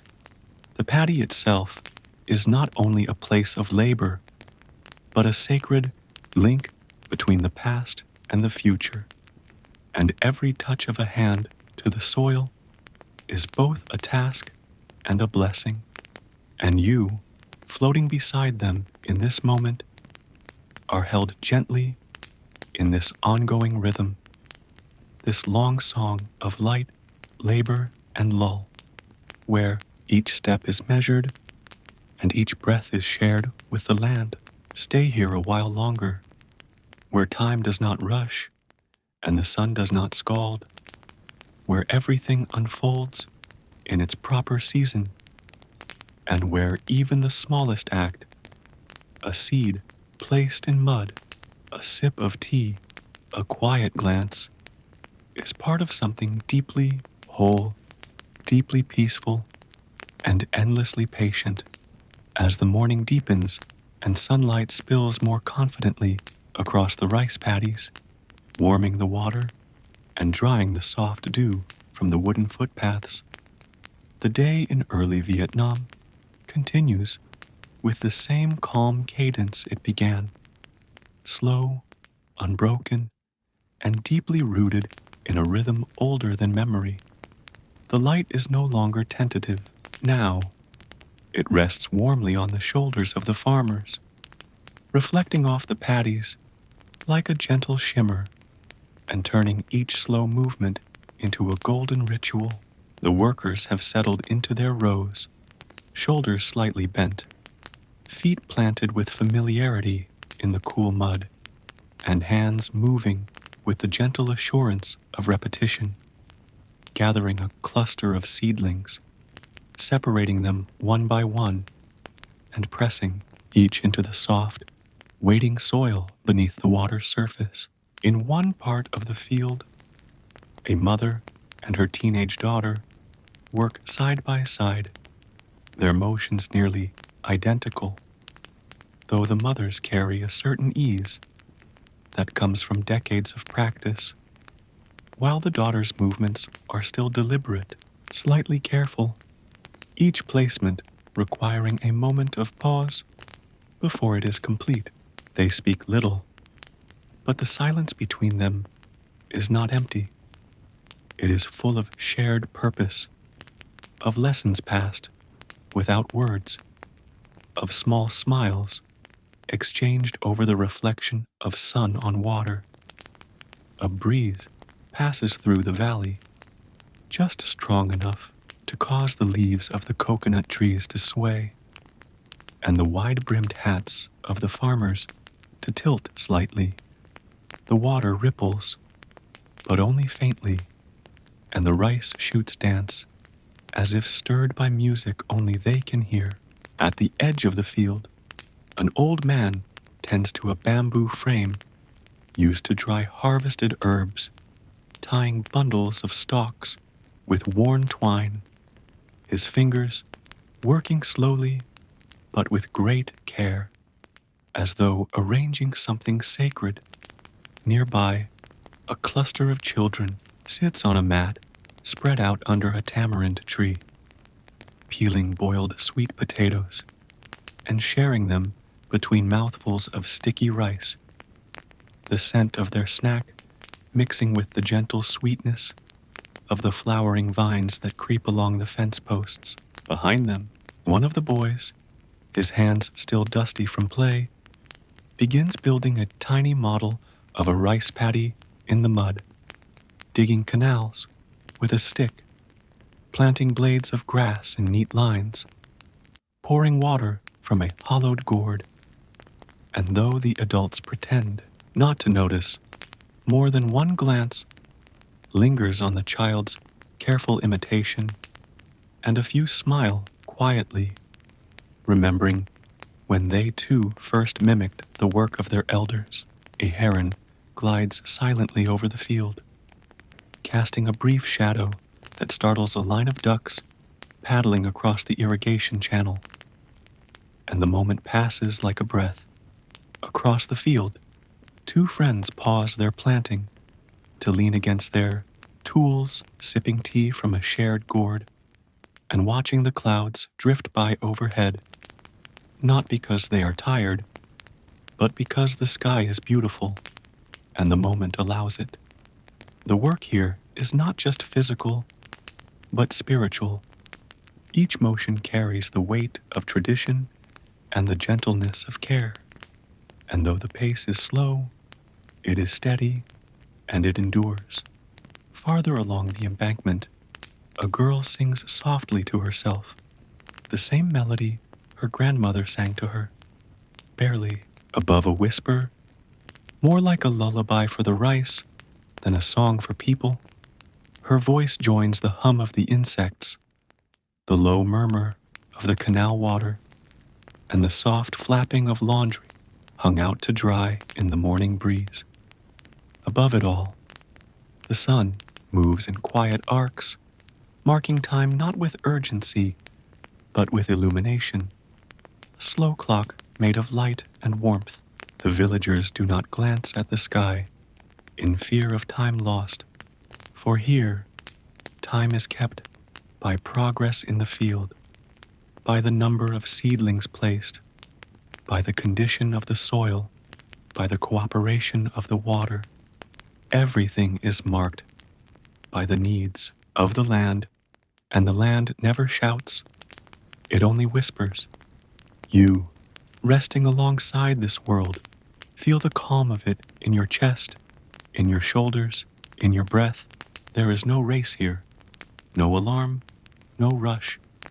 The day unfolds like the petals of a water lily, quiet, open, present, and you, like those who work the land, are free to float within it, resting in its warmth, letting go of hurry, carried forward only by patience, presence, and peace. As the sun rises higher and takes its rightful place in the upper sky, casting brighter light across the length and breadth of the rice paddies in early Vietnam, the landscape becomes a living canvas painted with patient movement and peaceful repetition, a place where time drifts slowly like the current through the irrigation channels.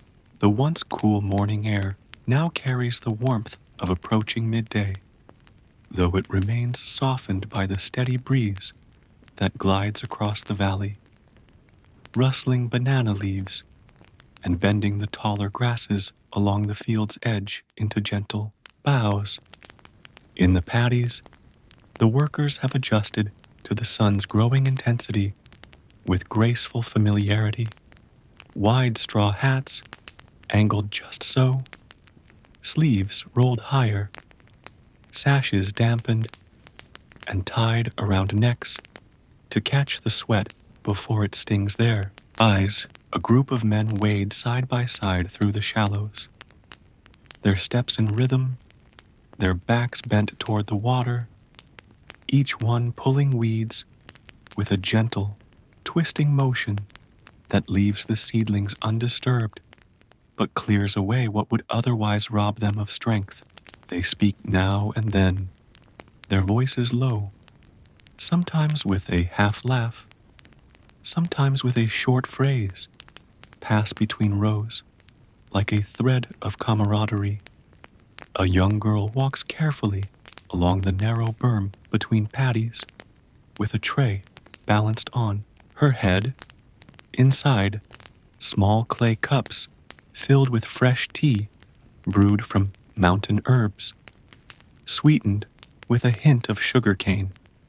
And as she stops beside each worker, she lowers the tray with two hands, offering it with a shy smile and receiving a soft thank you or a playful ruffle of the hair in return. Nearby, two women sit at the edge of the canal, washing bundles of greens and herbs while dipping their feet into the cool flow, their ankles encircled by drifting dragonflies, and their conversation lilting in and out of laughter and long silences, as comfortable with words as without them. A boy walks a water buffalo slowly across the far edge of the field, pausing every few steps so the animal can sniff and snort at the water. And as the buffalo begins to lower its head to drink, the boy hums an old tune, not a lullaby, not a song for joy or sadness, just a tune carried in the bones from countless generations who walked that same path with that same animal under that same sun. In the shade of a small tamarind grove, three elders sit quietly weaving fish traps from bamboo, their fingers moving automatically, eyes more often turned toward the view than the work, occasionally nodding or murmuring an observation about the growth of the rice, the color of the water, or the angle of the light, all of which matter more than weather forecasts or calendars here.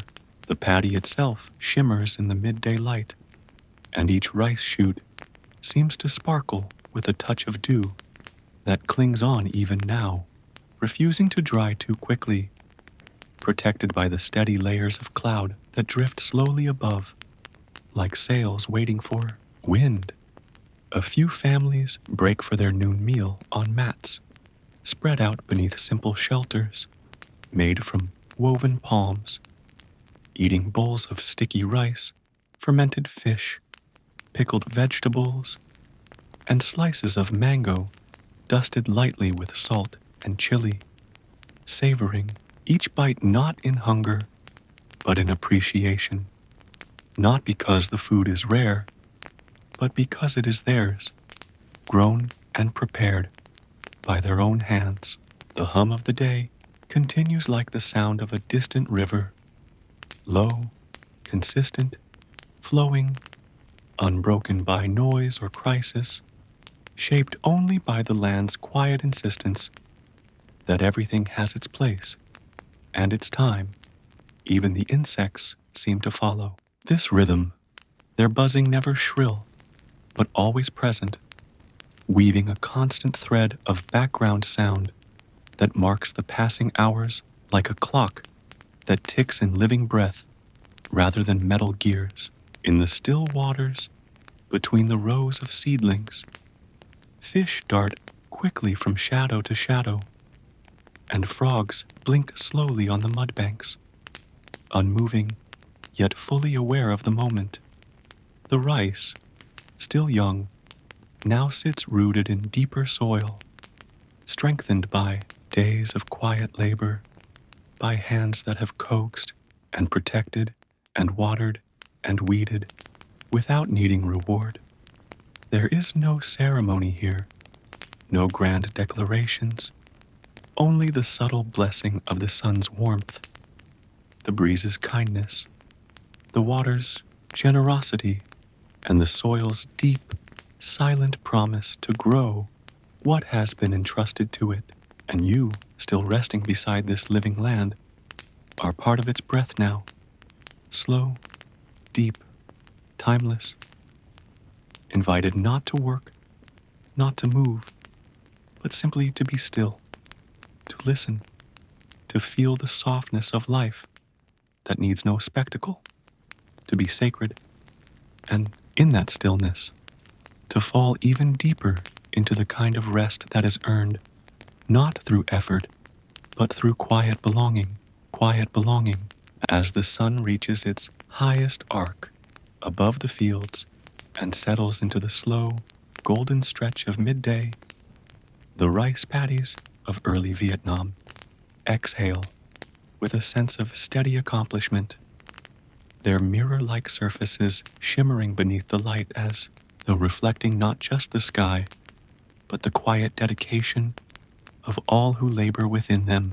The air is heavier now, not with discomfort, but with fullness, the scent of warmed mud, green leaves, ripened banana skin, and the faint smoke of cooking fires merging into a single aromatic haze that drifts lazily over the valley.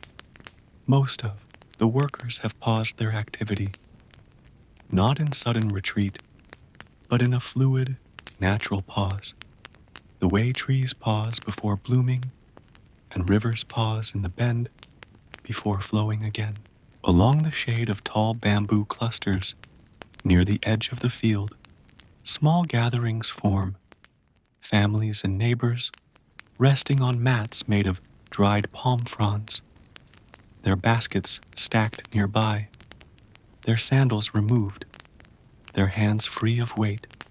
Some eat in silence, the soft sound of chewing and the occasional slurp of soup punctuating the hush. Others speak in murmurs, not needing to raise their voices in a world that already listens. A girl leans her head on her grandmother's shoulder as they share a mango, the older woman peeling its skin with a small blade worn smooth from decades of use, and each slice is passed without words, a ritual of generations, quiet and intimate. Farther off, beneath a shelter woven of reeds and bamboo poles, a boy naps on his side with one arm over his eyes, his straw hat resting on his chest, his feet muddy but motionless, his breathing deep and slow. His sister draws spirals in the dirt beside him with a reed, the patterns meaningless to anyone but her. Yet each curl and loop adds something soft to the earth's surface. Not far away, a group of farmers sits around a shallow clay dish filled with pickled mustard greens and slices of salted egg, their fingers deftly plucking food and rolling it in rice before passing the dish along. There is no urgency in their meal, no clock ticking loudly above their heads, only the shadows cast by the roof above them slowly shifting along the floor like the hands of a sunlit clock known only to those who live by seasons. In the distance, a thin trail of oxen hooves appears in the dried mud leading toward the water gate, where a farmer and his son are tending to the wooden structure that controls the irrigation flow. The father explains with gestures and calm instruction, and the boy listens, nodding silently, more through his eyes than his ears.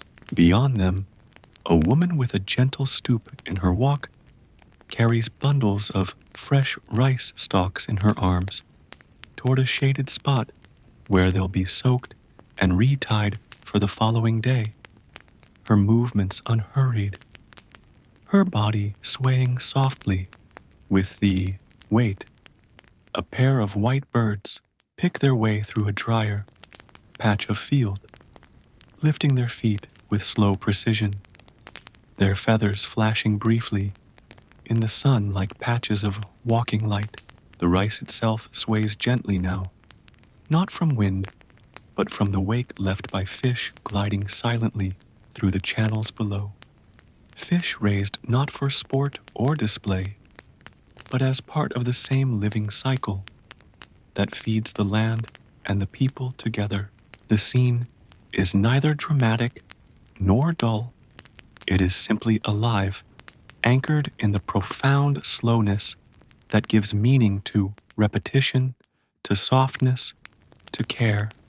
Even the insects seem to respect the silence of midday, their buzzing quieter, their paths less erratic. The entire valley breathes as one. People, plants, animals, wind, water, each part aware of the others, not in thought, but in rhythm. And you, resting alongside this living stillness, are held gently in its embrace, your breath sinking to the gentle flap of woven fans, to the rustling of distant leaves, to the small exhale of the resting buffalo in its shaded pen. There is no need to move yet, no sound that demands attention, no thought that must be chased. You are exactly where the land would have you, still, welcome, belonging, a guest within a world that finds meaning not in noise, but in the soft language of hands in water, seeds in soil, and sunlight on stillness. As the slow hours of midday deepen, the heat folds over the paddies of early Vietnam like a warm, woven cloth, thick but not harsh, comforting in its weight, as if the sky itself is pressing gently down to encourage all things to pause. The village and its fields fall into a temporary hush, a collective stillness observed not as a rule, but as a natural agreement with the rhythm of the sun, now high above and glowing steadily with a soft, golden persistence that brightens the surface of the water and deepens the green of the rice shoots. Movement slows even further. A few workers, still tending to final tasks before rest, wade slowly across the paddies, their reflections warped in the rippling light, hats drooping low over shaded eyes, arms moving like reeds caught in a lazy current. Along the embankment paths, dogs nap in sun patches, chickens scratch lazily in the dirt for shade, and the buffalo lie flat beneath woven leaf shelters, sides rising and falling in the gentle cadence of animal sleep. Children, whose boundless energy is not yet tamed by the sun, invent quiet games in the shade, stacking pebbles, tying grasses into bracelets, watching ants carry rice husks across the ground, as if each one were part of an invisible harvest of their own. Near one of the canal inlets, an elderly man crouches to splash cool water over his face and neck, eyes closed, savoring the simple shock of cold on skin that has known years of sunlight, his fingers pausing at his temples, not from weariness, but from appreciation. A pair of women gather near him, carrying small bundles of cut herbs tied with twine, their footsteps making soft sounds on the packed earth as they exchange greetings, nodding in that quiet, respectful way passed down from mothers to daughters. No rush, no performance, just presence. From one of the homes near the village edge, the sound of a slow lullaby rises, sung not loudly, but with a softness meant more for the singer than the listener. A tune meant to settle the air, to fold the moment into something even gentler. The melody mingles with the far-off creak of a water wheel turning rhythmically, and with the hush of wind passing low over the field, threading its way through palm fronds and banana trees, brushing past the hanging laundry like a whisper through cloth. In the shallower parts of the field, fish rise to the surface, mouths breaking the tension of the water just for an instant, before vanishing below, while frogs remain perfectly still on mud banks, their limbs splayed wide in lazy surrender to the warmth. The light bends slightly as the day drifts past its midpoint, turning shadows long and soft, wrapping every corner of the landscape in a quiet embrace of amber and silver. A tea kettle whistles once and is quickly lifted from the flame. Bowls are stacked and rinsed in silence, and a few workers who had returned to their homes now recline on bamboo mats beneath open windows, eyes half closed, watching the play of sunlight on the walls. The rice plants, motionless but alive, stand firm in their rows, each one rooted deeply now, their fragile beginnings transformed by water and human care into something stronger, more assured, still delicate, but no longer unsure. They do not need attention now, not every minute, for they are growing on their own in the companionship of sun and mud and the watchful presence of the people who planted them. Even the insects seem to slow their dance across the field, their wings beating with less urgency, their bodies resting more frequently on warm stones and still water. Everything in this place breathes in time with everything else, and that breath is not loud, not marked by ticking clocks or rustling pages, but by the quiet agreement of life at peace with its pace. You, the resting observer, are not outside of this rhythm. You are within it, floating gently among the shadows and light. The steam of tea, the glide of birds across the sky, the slow roll of cloud and wind and memory. You do not need to stir yet. You do not need to think.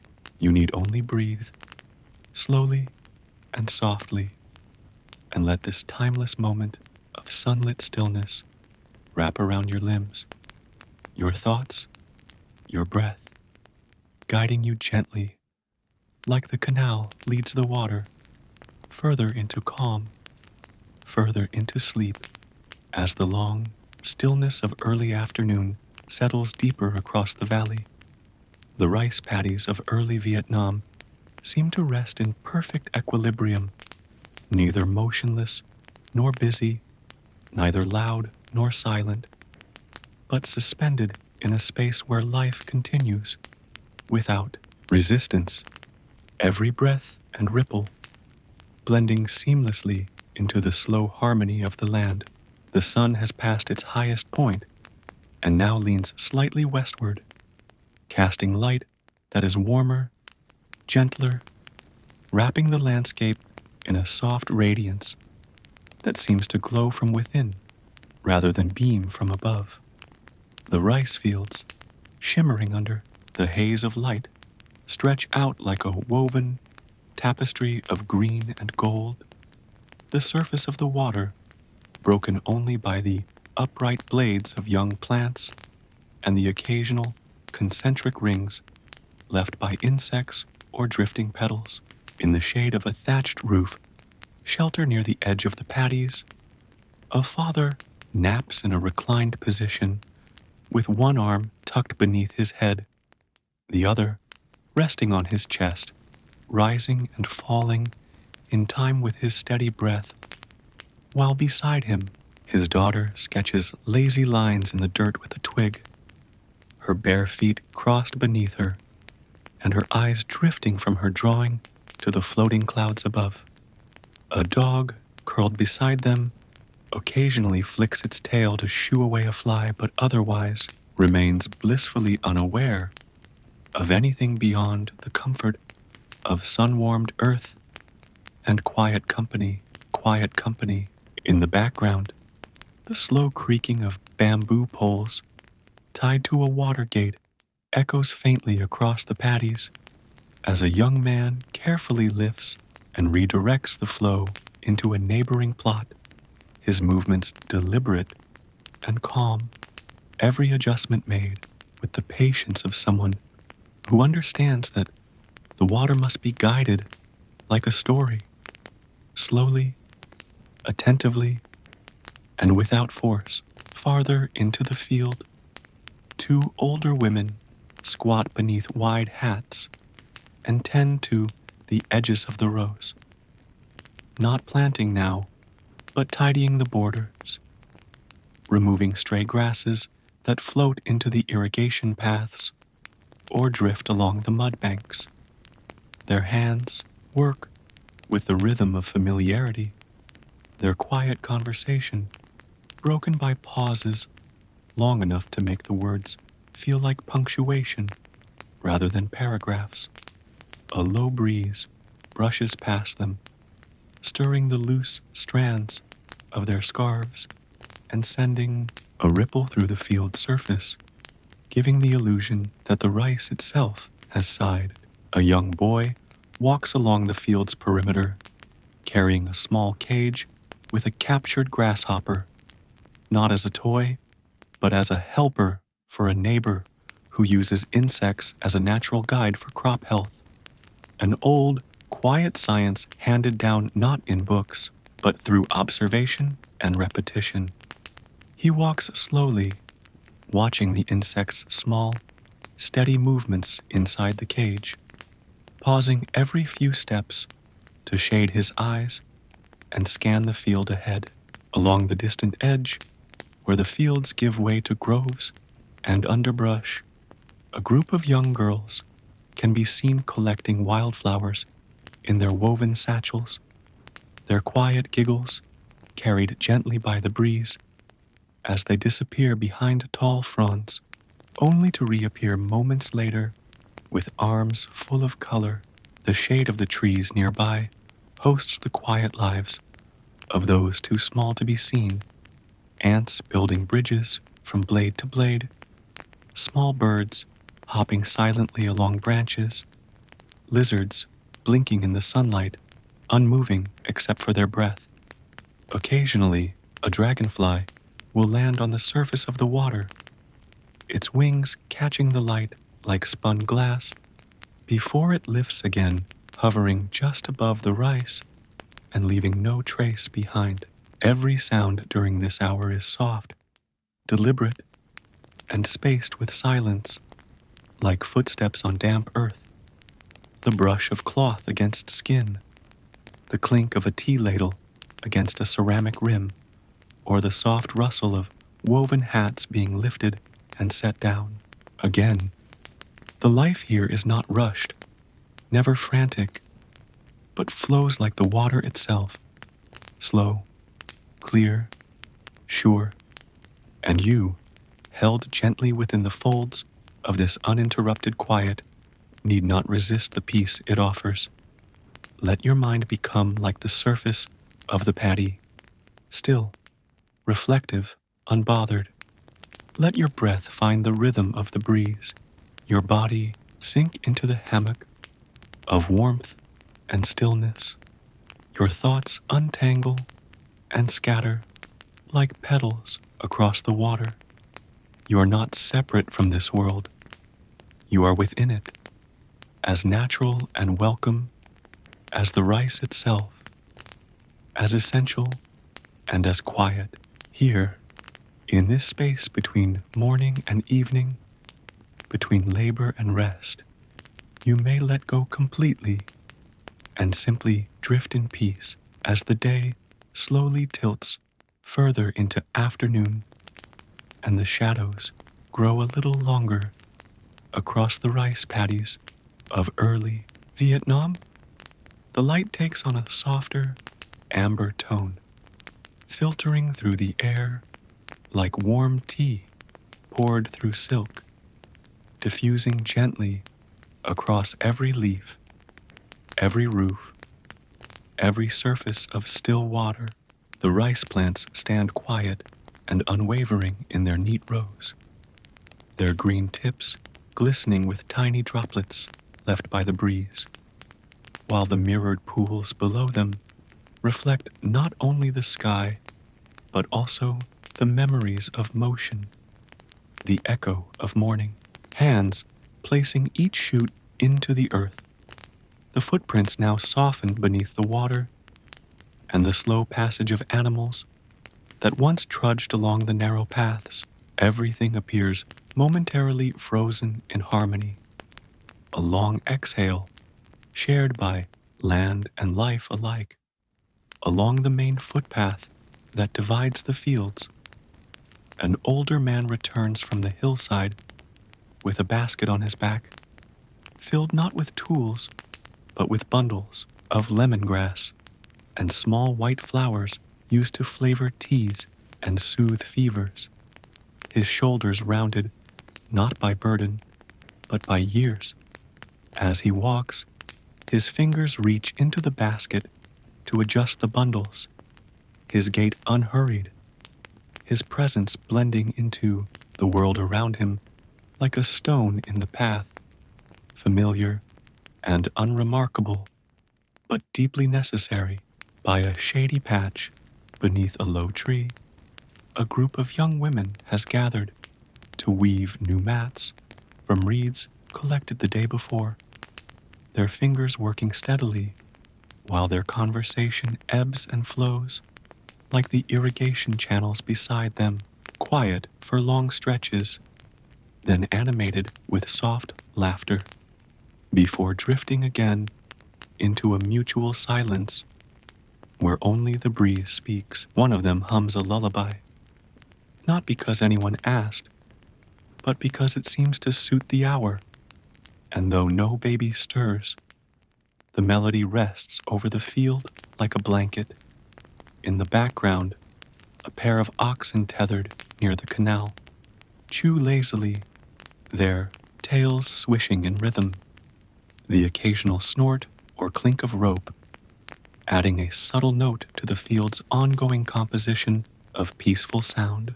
Nearby, a child lies flat on his back at the edge of a raised terrace, a blade of grass between his lips, his eyes following the movements of a hawk soaring far above, not out of concern or awe, but simply because he has time, and the sky offers stories that don't require words.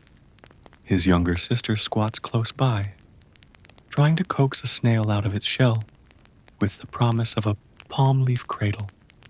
She is folded with great care, whispering to it as though it were a guest refusing an invitation to play. In one of the homes bordering the fields, a mother fans the coals beneath a clay stove as steam rises from a pot of sticky rice, and the scent of shallots crisping in oil begins to drift out toward the paddies, weaving its way through the wind like a trail of memory that will be tasted before it is spoken of. A grandfather in the next house over sits on a wooden stool carving a replacement handle for a worn spade using small, deliberate strokes that produce thin curls of wood falling onto the earth like soft petals, his bare feet tapping slowly as he works, as though keeping time with some internal rhythm that has marked the seasons of planting for decades. The sun, no longer blinding, now lingers behind a veil of high clouds, casting diffused light over everything. The work, the rest, the unspoken rituals, as if watching over them without judgment. The paddy water glows faintly with the color of the sky, and where ducks now paddle slowly across its surface, their trails spread in long, lazy arcs that eventually vanish without a trace, like a thought passing through a half-asleep mind. The silence here is not empty. It is full of soft repetitions, of the unseen labor of growing things, of the intimacy shared between people and land. No one raises their voice, because no one needs to. Even the rice knows what to do without instruction. You still resting within this unfolding scene, are welcome to remain in its quiet center, breathing gently in time with the breeze, with the shadows, with the slow stretch of afternoon. Let your body remain heavy and still. Let your thoughts dissolve like vapor above a warm meal. Let yourself be absorbed into the calm that has no edges. Here, there is no urgency, no task demanding your energy, only the slow passage of hours, where each one cradles you more deeply in its arms, and every sound, from the ripple of water to the rustle of woven grass, reminds you that rest is not a luxury, but part of the rhythm of life. As the soft golden light of late afternoon begins to spill across the valley and gently stretch the shadows cast by trees, baskets, and people alike, the rice paddies of early Vietnam seem to slip even more deeply into their natural rhythm, embracing a slow, glowing quiet that feels both like the fulfillment of the day's work and the preparation for the calm of evening. The sun is now low enough to catch the tops of the tallest sugar palms and coconut trees, lighting their fronds with a warm flame that dances with every breeze. And this light falls gently onto the waterlogged fields below, turning the surface into sheets of liquid gold punctuated by the upright green of thriving rice shoots. The villagers are still present, but fewer now in the paddies, some resting beneath woven shelters, others already on their way back toward home, and a few still finishing their last rows, determined not by schedule, but by intuition, by feel, by the age-old connection between hand and earth. A grandmother carefully stacks empty baskets into a pile beneath a shaded tree, her motions slow and practiced, her fingers lingering at the edges as though they remember every stalk of rice they once held. Beside her, a pair of cousins rinse, their feet in the canal water, giggling softly as tiny fish nip at their toes. The coolness of the water, a quiet delight after the warmth of the sun on their skin. On the path leading toward the village, a young woman walks with a toddler on her hip and a clay jug balanced on her shoulder, the child's small hand clasping the fabric of her mother's collar, head nestled against her neck, lulled by the rhythmic motion of steps and sway. In the distance, from within the grove of jackfruit and guava trees near the paddy's edge, comes the low, rolling sound of someone playing a single wooden flute, a tune simple, circular, and slow, one that has no beginning or end, as if meant to blend into the hour itself. The ducks have begun to cluster at the corners of the paddies now, their bellies low to the mud, wings folded tight, their foraging for the day nearly done.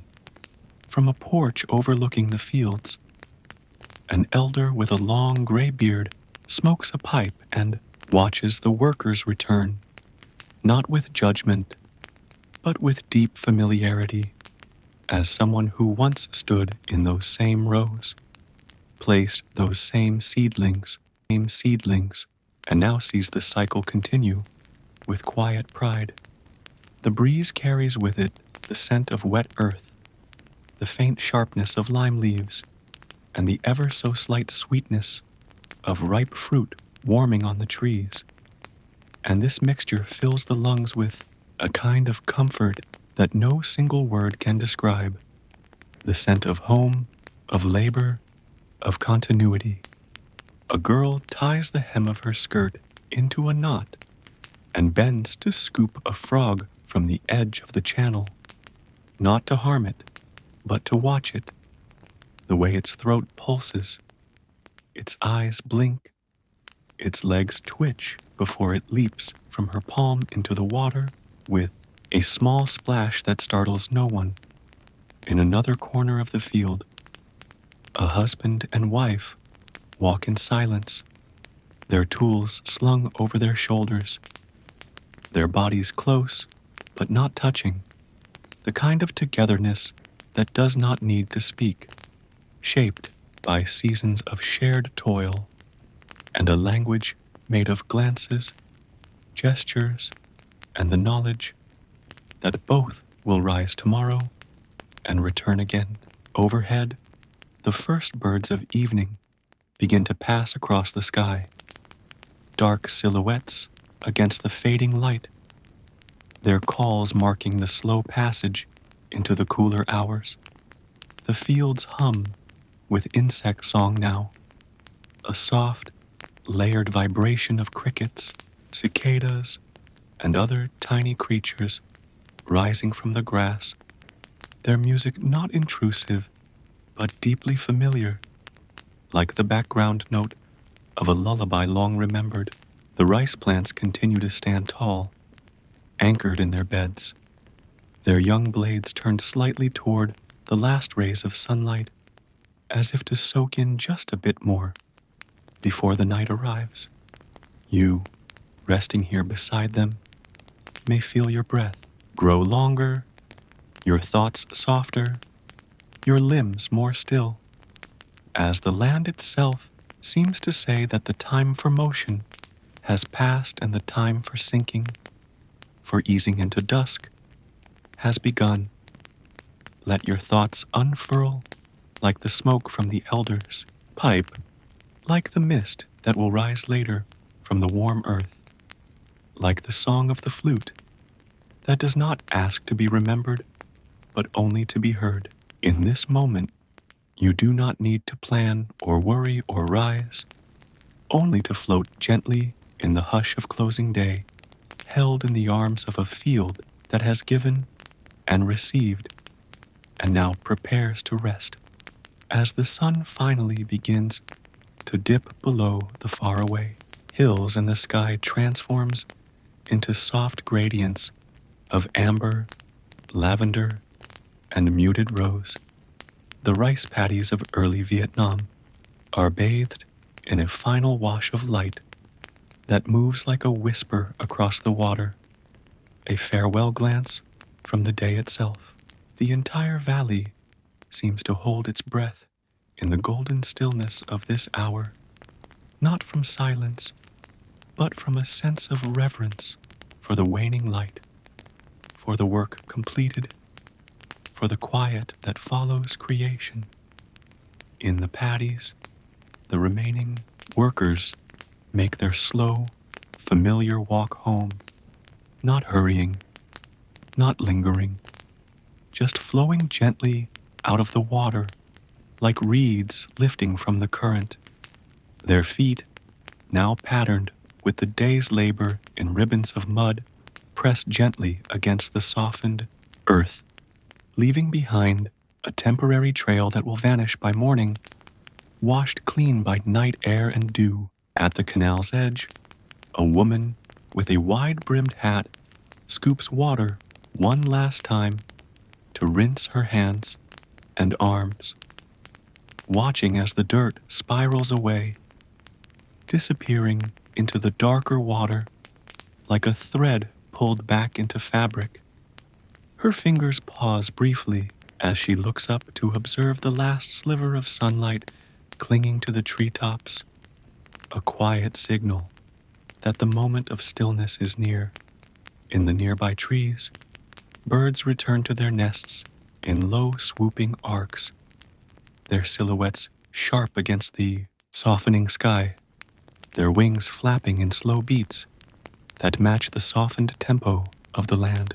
From one corner of the village, the metallic chime of a dinner bell rings gently, a simple sound, not loud, but full of presence, calling to children who had wandered into the fields, to elders who had paused in the shade, to fathers and mothers completing their final tasks. Fires are rekindled in small hearths, and the thin tendrils of smoke curl upward, carrying with them the scent of lemongrass broth, grilled fish wrapped in banana leaves, and rice steamed so long that it has begun to caramelize slightly at the edges of the pot. A grandmother removes the lid from one of these pots, letting out a slow plume of fragrant steam that rises like incense, curling around her before being caught by the breeze. In the narrow alleyways between homes, children walk barefoot, some still dripping from a final splash in the canal, their laughter lower now, their eyes heavier, their movements subdued by the softness of the air. A young man returns to the paddies alone, not to work, but to stand quietly, looking over the field he and his family tended earlier, watching how the light touches the water differently now, how the green of the rice appears deeper, more rooted. In the coming dark, he squats at the field's edge, resting his elbows on his knees, eyes tracing the gentle ripple of a frog swimming through the channels, its small wake cutting through the reflection of the first stars. Along the fences, crickets begin their nightly chorus, joined gradually by the hum of cicadas and the slow percussion of leaves shifting in the breeze. In the distance, someone begins a song, low and drawn out, likely sung to a child being rocked to sleep, the melody spilling from one house and traveling gently over the rooftops and into the fields, where it blends with the sounds of evening. A buffalo settles down into straw, its great body creaking and sighing as it folds into rest, eyes half-lidded, its breath loud and slow and regular. A boy nearby tends to his grandfather's sandals, brushing mud from the soles with a twig, working slowly, not from obligation, but because it feels good to care for something. Fireflies begin to appear, one by one, blinking into view, like sparks from the dying edge of daylight, floating low across the paddies, their light soft and uncertain, the first punctuation marks of night. The rice, standing firm, does not move. It only absorbs, holding within it the heat of the sun, the cool of the water, the fingerprints of countless hands that passed over it during the day. And you, listener, remain still in the hush of this closing moment, not apart from it, but embraced by it, your breath aligned with the wind, your heart quieted by the song, your thoughts calmed by the simplicity of everything returning to rest. You are exactly where the world wants you to be, not in motion, not preparing, not planning, only resting, only noticing, only being. In the hush between day and night, between voice and silence, between light and shadow, you are home. As dusk deepens into true evening, and the last golden traces of sunlight dissolve behind the silhouette of the hills, the rice paddies of early Vietnam enter a phase of quiet surrender, the atmosphere thick with stillness and the first cool breath of night. The world is no longer lit by the sun, but by memory and reflection. The mirrored surfaces of the flooded fields now hold the image of the stars just beginning to pierce through the navy blue sky, flickering gently like shy eyes watching from afar. The houses along the village paths glow softly with the warmth of lantern light, their doors open to the evening air, their floors swept clean, their walls humming with the low sounds of family, not loud, but consistent, like the wind brushing through tall grass. Inside, the gentle clatter of clay bowls, the soft rustle of cloth, and the rhythm of chopsticks clicking against wood mark the ordinary symphony of night. In one home, a father tells a slow, winding story to his children, his voice low and even, each word stretching into the next, like stepping stones across a stream, the kind of tale that has no clear ending, only the gentle comfort of ongoingness. The children, wrapped in cloth blankets and resting their heads on woven pillows, listen, not with wide-eyed attention, but with relaxed trust, eyes drifting shut, one by one, their minds slowly surrendering to the pull of dreams. Outside, along the earthen paths between the paddies, a few villagers linger, some sitting on the wooden steps of their homes, others standing barefoot with arms crossed loosely, gazing out at the darkened landscape as if waiting for nothing at all. A young woman crouches at the edge of a canal, dipping a metal basin into the water with a practiced grace, sending small ripples across the surface that shimmer for a moment under the moonlight before vanishing like breath on a mirror. Further off, the outlines of water. Buffalo can be seen beneath their lean-to shelters, their massive bodies still and their heads low, tails flicking occasionally, but otherwise unmoving, their deep, steady breathing blending seamlessly into the quiet of the land. A bamboo wind chime on a nearby porch stirs faintly with each gentle gust, its soft, hollow tones marking the passage of the hour more kindly than any bell.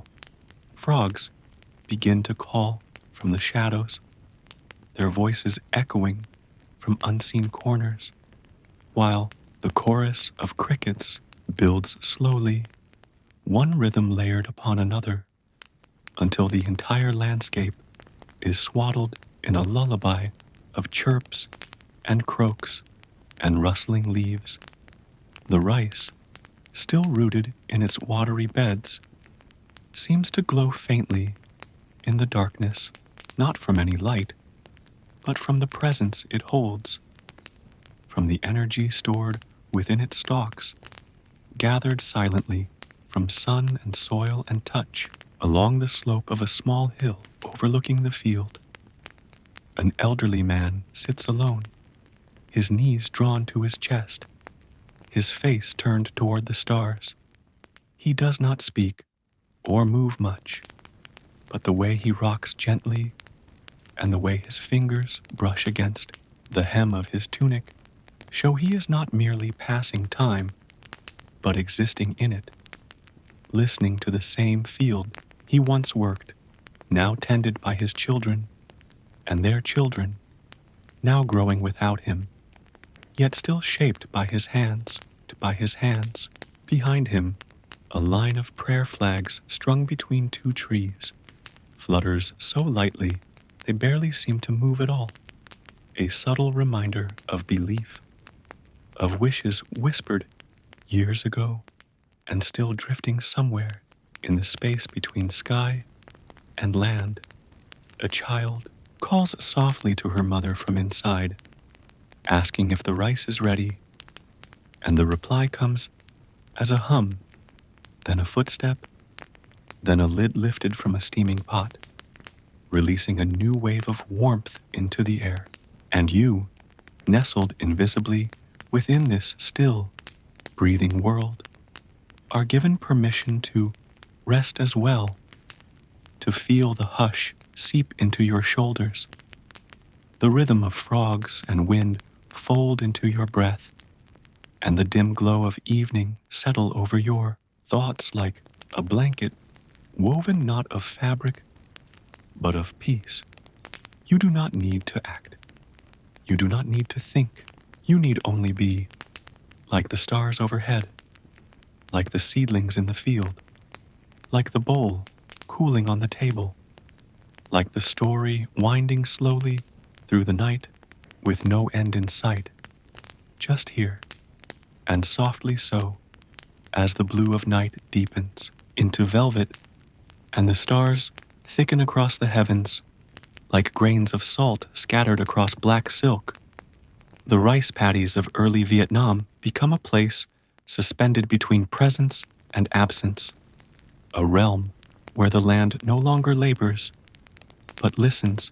The air is cooler now, carrying with it the scent of damp earth, mixed with the lingering smoke of hearth fires, the sharp tang of banana leaves, and the faint sweetness of evening blooms that open only when no one is watching. The water in the fields, once busy with footsteps and work, now lies utterly still, broken only by the occasional ripple of a fish surfacing for breath, or the ghost-like glide of a frog hopping silently from bank to water. The rows of rice, now more shadows than shapes, stand in solemn formation beneath the star-crowded sky, swaying not at all, rooted in the hush of this nocturnal hour. In the village, most homes have quieted to a near-total stillness. Lamps dimmed, mats unrolled, bodies curled into sleep beneath cloth blankets stitched with old, familiar patterns. Here and there, a candle still flickers behind a woven shutter, casting long shadows that dance slowly across the walls and floors, speaking a silent language known only to the night. A baby stirs in her sleep, whimpers, and is comforted not with words, but with the warm press of her mother's palm against her back, a gesture of such instinctive peace that the child's breath returns to its rhythm before memory can even register the interruption. Outside, a lone man walks the perimeter of the field with a bamboo torch held low, not to inspect or protect, but simply to feel the quiet, to inhabit it fully, to let the weight of the dark remind him of everything the light left behind. His footsteps are slow, deliberate, echoing softly against the wooden beams of the bridges and the stone lips of the irrigation channels. And when he stops, it is only to look upward, not in search of anything specific, but to gaze, unthinking, at the moon's reflection in the water, and how it trembles when he breathes too close. Not far away, an elderly woman leans against the doorway of her home, sipping lukewarm tea brewed from dried hibiscus, her thoughts meandering like the breeze that slips through the strands of her gray hair. She hums to herself a melody no one else remembers, and though no one hears, it fills the space around her like an invisible shawl. Insects continue their chorus, undisturbed by the hour, their songs steady, their wings pulsing with ancient rhythm, as if the night itself were alive. Through their sound, a sleeping dog twitches at the foot of a stairwell, lost in some dream of running through flooded fields or chasing after distant birds. And above him, fireflies continue their slow, luminous drift, blinking in and out of view like forgotten stars closer to the ground. The field does not sleep, though it appears to. It simply transforms from a place of human purpose to a sanctuary of stillness, the energy of growth turned inward, silent, slow, sure. Beneath the water, roots thicken and stretch, grains begin to harden, and the plants themselves lean just slightly under the weight of promise. Nothing needs to be seen for it to happen. Nothing needs to be said for it to continue. This is the hour when the land speaks only to itself, through moisture, through gravity, through time, and you, still floating gently inside this woven world of night and breath, are invited to do the same, to listen not with ears, but with your body, to dream not with desire, but with rest. You are not separate from the rice, or the sky, or the stone bridge catching the moonlight. You are simply another thread in this fabric, laid down softly, purposefully, to remain still. Let your thoughts retreat into the distance. Let your muscles sink further into comfort. Let your awareness dissolve like vapor on a pond and remain here, gently held, where nothing asks for anything and everything welcomes you as you are, quiet, resting, present, as the heart of the night settles fully over the valley and the moon hangs high, its soft silver light touching every leaf and rooftop. The rice paddies of early Vietnam become an ocean of calm, their watery surfaces turned to mirrors that reflect the stillness above. The stars shimmer quietly in these dark, rippling pools, stretching out across the paddies like scattered offerings from the sky. And all across the land, life slows into near total stillness, save for the occasional rustle of a palm leaf, the flap of a bat's wings, or the faint creaking of bamboo in the wind.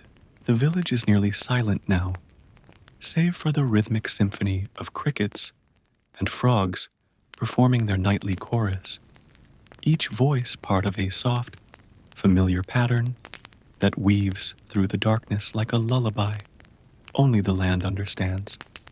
In the sleeping homes, mats have been unrolled, tiny clay lamps extinguished, and breaths now rise and fall in gentle unison.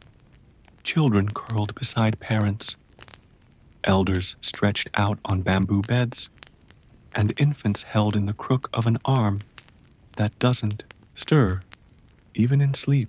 In one quiet home at the edge of the village, a woman rises briefly, not disturbed, but led by a quiet habit. She moves through the shadows like a drifting thought, pouring a bit of water into a basin, adjusting a curtain to let the night air in, pausing only once to glance out at the paddies, bathed in moonlight, before she returns to her place, beneath the blanket beside her husband, who has not moved. A lantern sways slightly on a hook near the door, catching the moonlight and casting it in a faint ellipse on the floor, but even it seems reluctant to disrupt the tranquility that has settled like a soft mist. Farther from the village, at the far reaches of the field, the rice plants stand tall and quiet in their shallow beds, their roots sunk into the warm earth below the water, their stalks motionless but full of invisible work, drawing nutrients upward, continuing to grow under the gaze of the stars. A single water buffalo, half awake, shifts its weight in its pen and exhales deeply, the steam of its breath rising into the cool night like a drifting cloud. Fading almost as soon as it forms, insects travel across the surface of the water, their legs tapping soundless ripples that reach the base of the rice shoots and disappear. A cat slinks quietly along the edge of a raised path, its shadow longer than its body, its paws making no sound on the dirt, packed smooth by the passage of generations. From a low tree branch near the stream, an owl watches with round, blinking eyes, its head turning slowly to follow the rustle of unseen mice in the underbrush. The soundscape remains steady and hushed, water trickling softly from the highest canal gate, bamboo tapping faintly against itself in the wind, a low murmur of frogs swelling and fading in slow waves. The land is not asleep in the way humans are. It is breathing, waiting, holding. There is no beginning or end to this part of the night, only a quiet unfolding, a continuation of everything that came before. No one is planting now, and no one is harvesting, but the work still lives on in the roots and stems, in the dreams of the people who shaped this field with their hands and hearts. A dream, perhaps, of next season's harvest, or of rain that arrives just in time, or of a quiet path between paddies where one can walk barefoot without care. The night allows all these dreams to float freely, untethered, settling like dew on the surface of sleep. And you, resting within this night, feel your breath slow to match the pace of the world around you, your chest rising gently like the hills. In the distance, your thoughts softening and scattering like the wind threading between stalks of rice. You do not need to go anywhere now. You are already there, within the hush of a world so perfectly still, so lovingly tended, that even the moon moves slowly above it out of respect. Let the coolness wrap around you.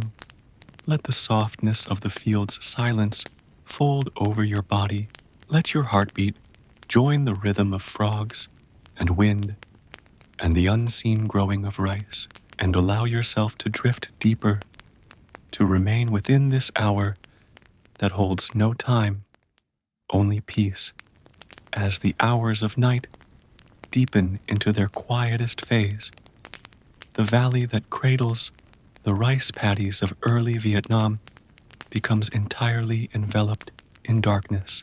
That is not ominous, but nurturing, thick and gentle, like velvet draped over the shoulders of the land. The moon now stands directly above, casting a cool and even light across every flooded field. Each puddle of water transformed into a shimmering pool of silver, reflecting the heavens in long, rippling trails. The stars above flicker in solemn rhythm, like ancient beacons, keeping time with the breath of the earth. And beneath them, the entire world seems to drift in a shared silence. The village rests in absolute stillness, its clay and bamboo structures drowsing beneath their thatched roofs, with only the occasional flicker of a firefly or the distant hoot of an owl breaking the uniform dark. Inside the homes, sleep has taken hold, like ivy climbing a wall, steadily, gently, with each person wrapped in a stillness as thick as the night air. Even dreams move slowly here, like shadows behind paper screens, unfolding in small, fluid images rather than fast-moving stories.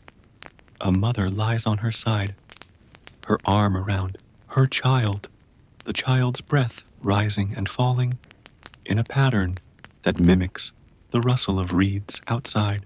The fire at the center of their home has gone to embers, sending no more light, but leaving behind a deep warmth that radiates into the floor and air. In another home, an elder shifts slightly in his sleep, mumbling something from a memory long past, perhaps a childhood spent waiting in the same paddies, guided by a parent whose voice has now faded into the soft wind passing through open windows. Outside, the paddies have become liquid shadows, their surface disturbed only by the slow drift of insects skating silently across the water, or by the occasional leap of a fish chasing a moonlit ripple.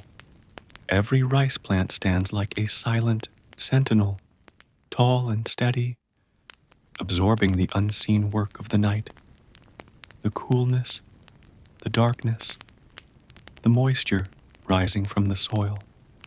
They do not rustle, for there is no wind now. The air has gone completely still, as if the sky and earth have agreed to rest together, shoulder to shoulder, breath to breath. The canals, fed from unseen springs higher up the mountain, murmur softly as they move water through the network of channels with no human guidance, guided only by the same paths laid down seasons, even centuries ago, worn smooth by repetition and belief. Along one of these canals, a single paper lantern floats, released earlier from the village shrine, its small flame flickering against the wet blackness around it, carrying prayers or perhaps memories, or simply the silent gratitude of a day lived in rhythm with the land. It drifts slowly, caught now and then on reeds or stones, but continuing always forward just as life here does, quietly, persistently, gently. The trees at the field's edge, tamarind, bamboo, jackfruit, stand like guardians, their trunks casting long silver shadows that sway only slightly in the breath of night, and from their limbs hang the final chirps of birds settling into dreams. Far above, the sky remains infinite and close all at once, as if folded gently over the landscape, like a sleeping mat, offering cover, protection, a shared silence. There is no need for sound now, for everything has said what it needed during the day, the water through its splashes, the feet through their steps, the mouths through their quiet laughter and sighs. What remains now is presence, the soft presence of life, continuing without movement, of growth without urgency. And you, still nestled in the safety of this moment, are folded into the landscape as easily and naturally as a leaf resting on still water. There is nothing more to understand, nothing more to do, only to float deeper into the calm, to feel your breath slow in sympathy with the paddies, with the moonlight, with the trees that do not speak but still hold meaning. Let your body become as weightless as the lantern, as rooted as the rice, as silent as the sky above you. Let the peace that has soaked into the land soak into you now, and sleep as the valley sleeps, with openness, with stillness, with everything just as it should be. As the deepest part of night blankets the valley in an almost sacred quiet, the rice paddies of early Vietnam slip into a stillness so profound it feels as though time itself has stepped away, pausing respectfully while the world rests.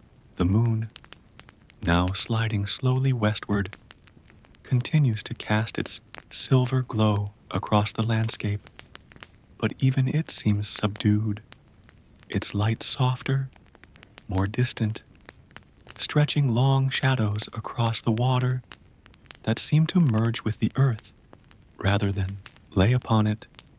The sky is clear and full, not only of stars, but of space itself, vast and endless, wrapping the land below in a calm so complete that every breath feels connected to something much older and greater than the present moment.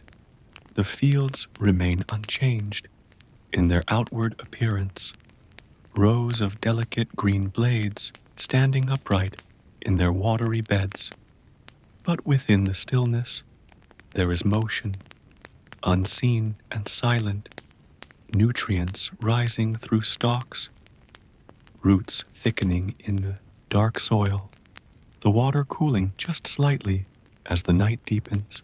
The land is not sleeping, but resting, not inactive, but quietly becoming.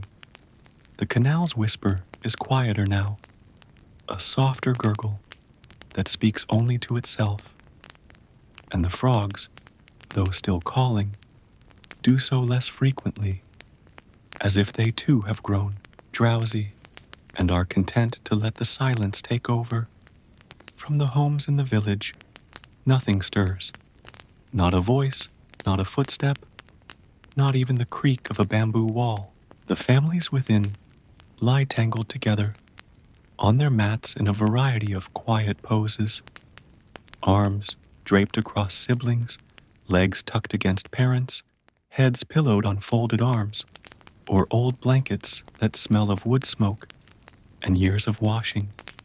A child shifts once, muttering something soft and indecipherable, and is hushed by the unconscious brush of a mother's hand, returning to stillness before the sound fully forms. In one house, a grandfather has woken without reason and sits now at the threshold, his eyes half-lidded, watching the stars as though they're continuing a conversation he's had his entire life. He doesn't speak or move much, just breathes deeply and slowly, his presence adding nothing to the night but warmth.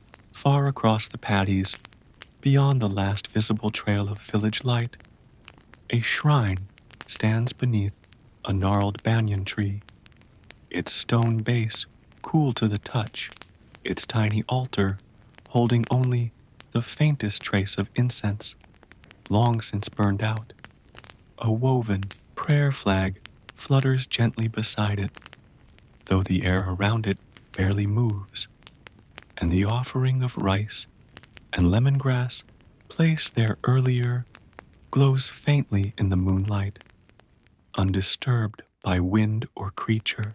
A firefly lands near the base of the shrine and rests its flickering light upon the edge of a prayer stone, adding to the scene a sense of eternal patience. In this hour, the world is held not by action or sound, but by memory and presence, by the soft endurance of things that grow slowly, by the acceptance of repetition, of season, of night. A pair of herons stand still at the water's edge, each one frozen in its own reflection, eyes closed as if in meditation, their feathers puffed gently against the coolness of air and time. Even the insects seem to beat their wings slower now, creating a more delicate hum, something like the sound of distant rain against thatch.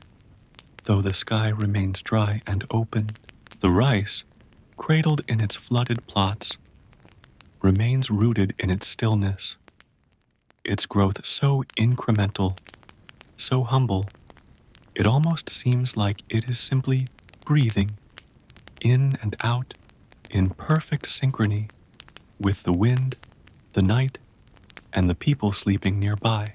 And you, dear listener, still folded into the serenity of this place, are carried now by its absolute calm, your breath no longer your own, but part of the great rhythm of the landscape, unhurried, undisturbed, and deeply loved by the earth.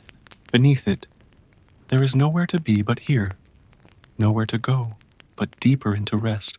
The night holds you like a long, slow lullaby, with no chorus, no climax, only the repeated reassurance that all is well, all is gentle, and all is enough.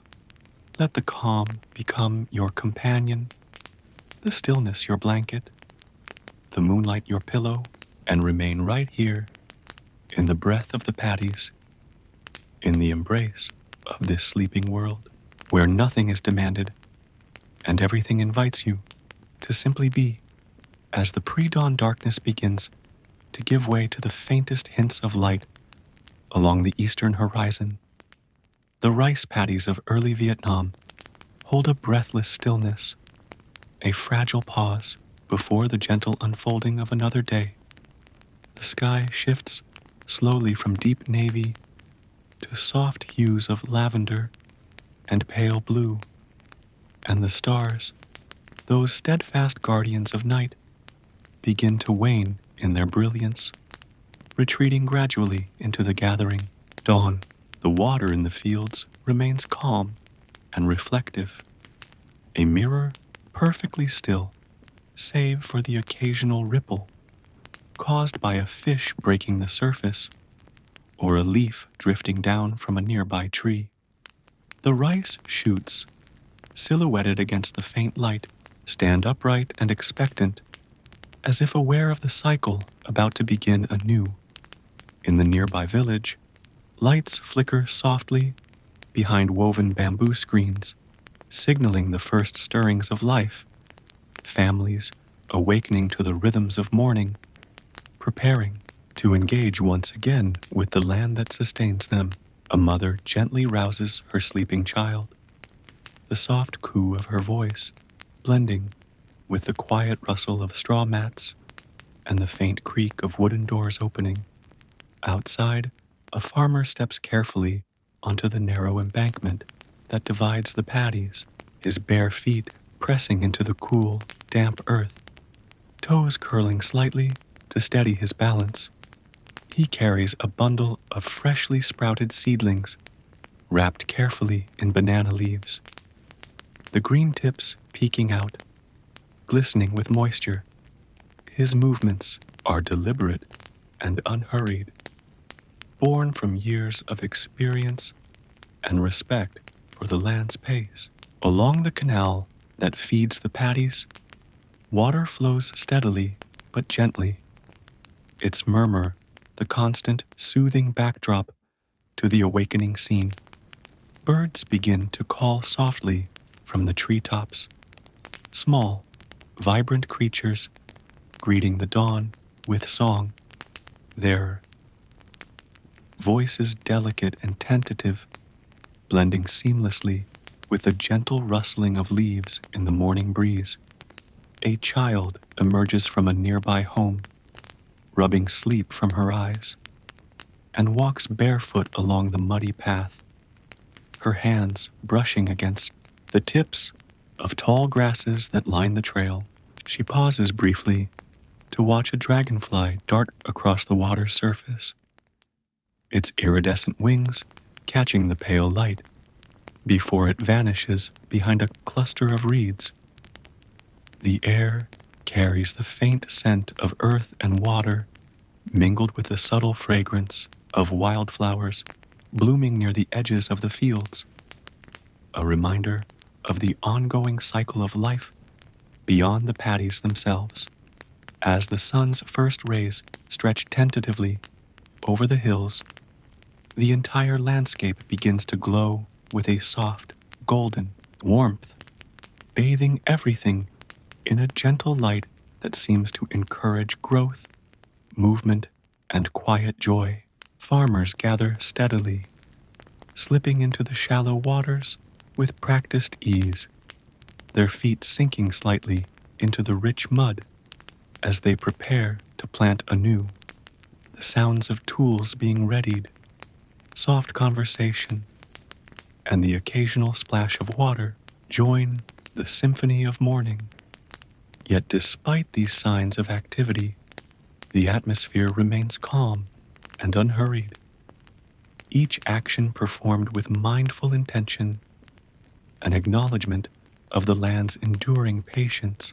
The water buffalo emerge from their shelters, moving slowly and with deliberate grace, their heavy steps pressing impressions into the wet earth, while the village dogs stretch and yawn before settling down once more. In this moment, time itself seems to bend, stretching to accommodate the slow rhythm of planting and growth, of hope and continuity, of life gently renewed with each passing season. And you, immersed in this quiet tableau, breathe deeply alongside the land, your thoughts softening, your body relaxing into the steady pulse of the paddies, your mind surrendering to the timeless ebb and flow of earth and water. Let yourself be carried forward, not by urgency or expectation, but by the gentle, unwavering cadence of nature's own lullaby, inviting you deeper into rest, into peace, and into the endless cycle of beginnings as the morning light stretches farther across the valley, gradually replacing the soft blues and purples of dawn with warm hues of gold and amber. The rice paddies of early Vietnam awaken in a slow, measured dance of life and labor, each element moving in harmonious rhythm with the gentle unfolding of the day. The air is filled with the rich scent of wet earth, mingled with the faint sweetness of ripening grass and the delicate perfume of wildflowers that grow along the water's edge, their petals glowing faintly in the new light. The flooded fields shimmer like vast, liquid mirrors, reflecting the sky's ever-changing canvas and the silhouettes of workers already moving with practiced ease among the rows of rice seedlings. Bare feet sink softly into the cool, muddy water, toes curling into the fertile soil as hands reach down to plant each tender shoot with care and intention, setting the pace for the long hours ahead. Near the canal, a mother carries her child on her back, the infant's small face nestled comfortably against her shoulder as she moves steadily along the embankment, pausing briefly to adjust the baby's blanket or brush away a stray lock of hair. The mother's eyes are calm and focused, aware of the land's demands, yet balanced by a quiet strength born from generations of women who have tended these fields before her. Elsewhere, a group of children gather near a shaded grove, their laughter light and spontaneous as they chase one another around the trunks of tall palms and banyan trees, their feet barely touching the ground in their youthful exuberance. Among them, a boy pauses to examine a large, glossy beetle resting on a leaf, his small fingers tracing the insect's smooth shell before it lifts off, wings buzzing softly in the morning air.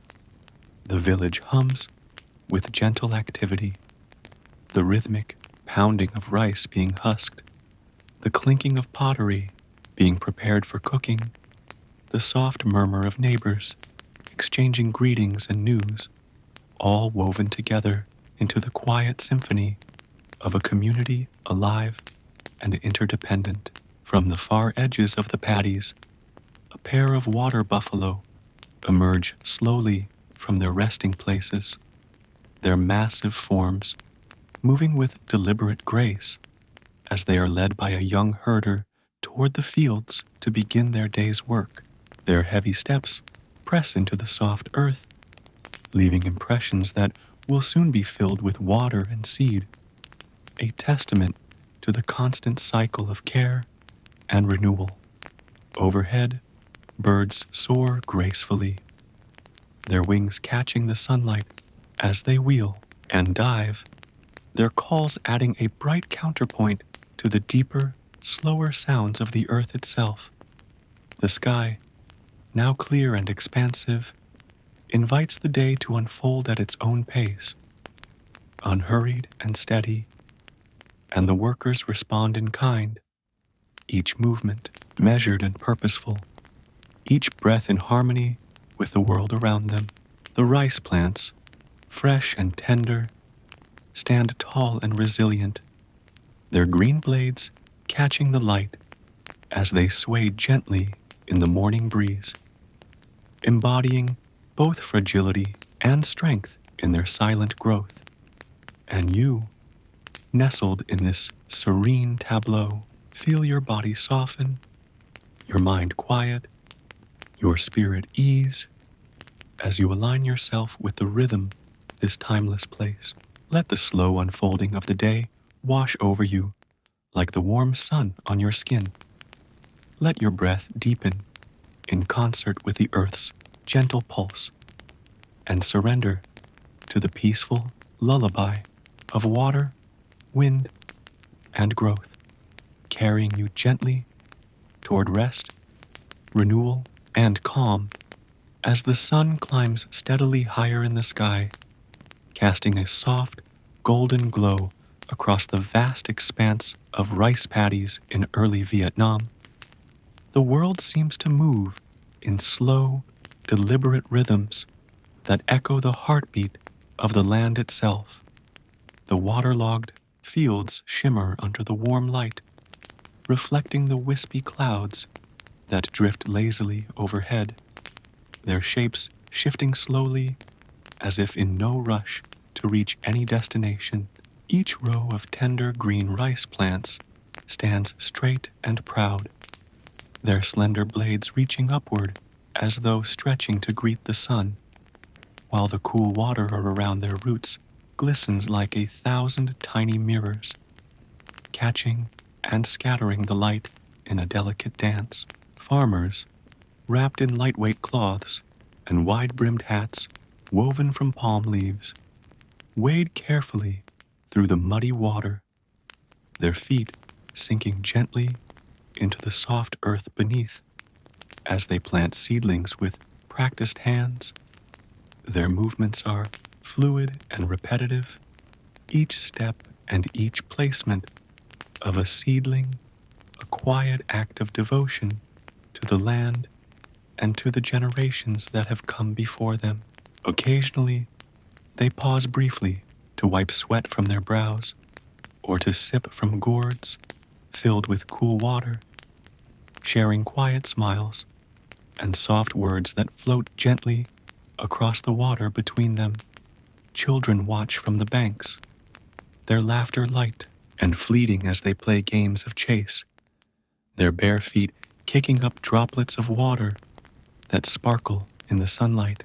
A young girl kneels at the edge of the field, carefully threading a string of wildflowers to wear as a necklace, the bright colors contrasting beautifully with the muted greens and browns of the paddies.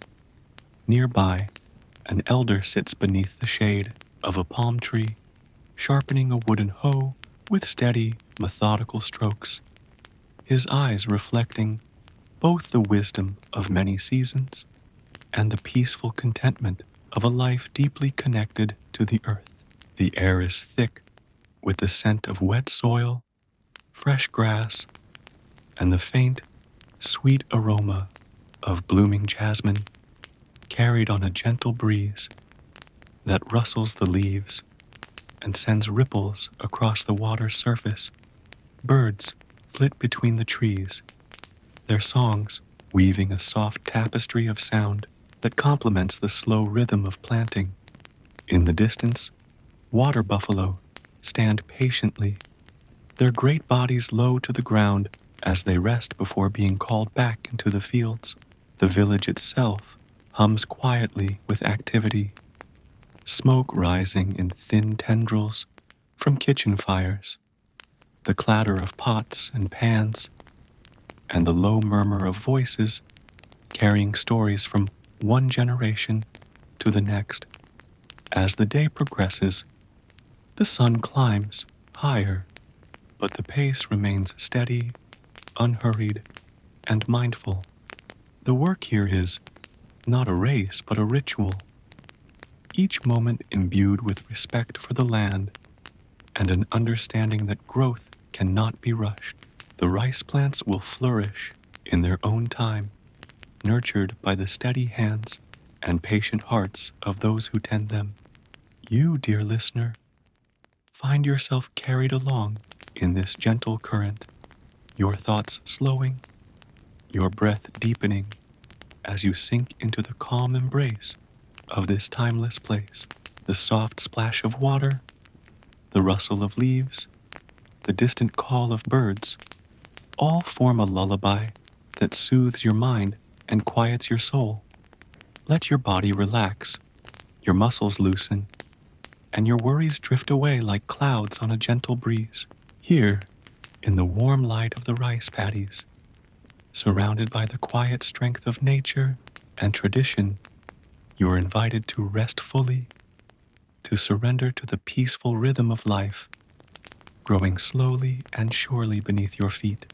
As your eyelids grow heavy and your breath finds its own steady cadence, allow yourself to drift deeper into sleep, cradled by the earth, the water, and the endless sky above.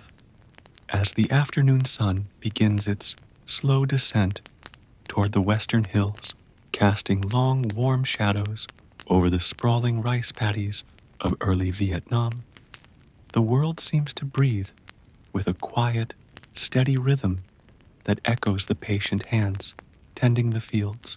The light softens, bathing everything in a golden haze that turns the water's surface into shimmering sheets of molten light, reflecting the delicate green of the rice shoots standing tall and unwavering in their flooded beds.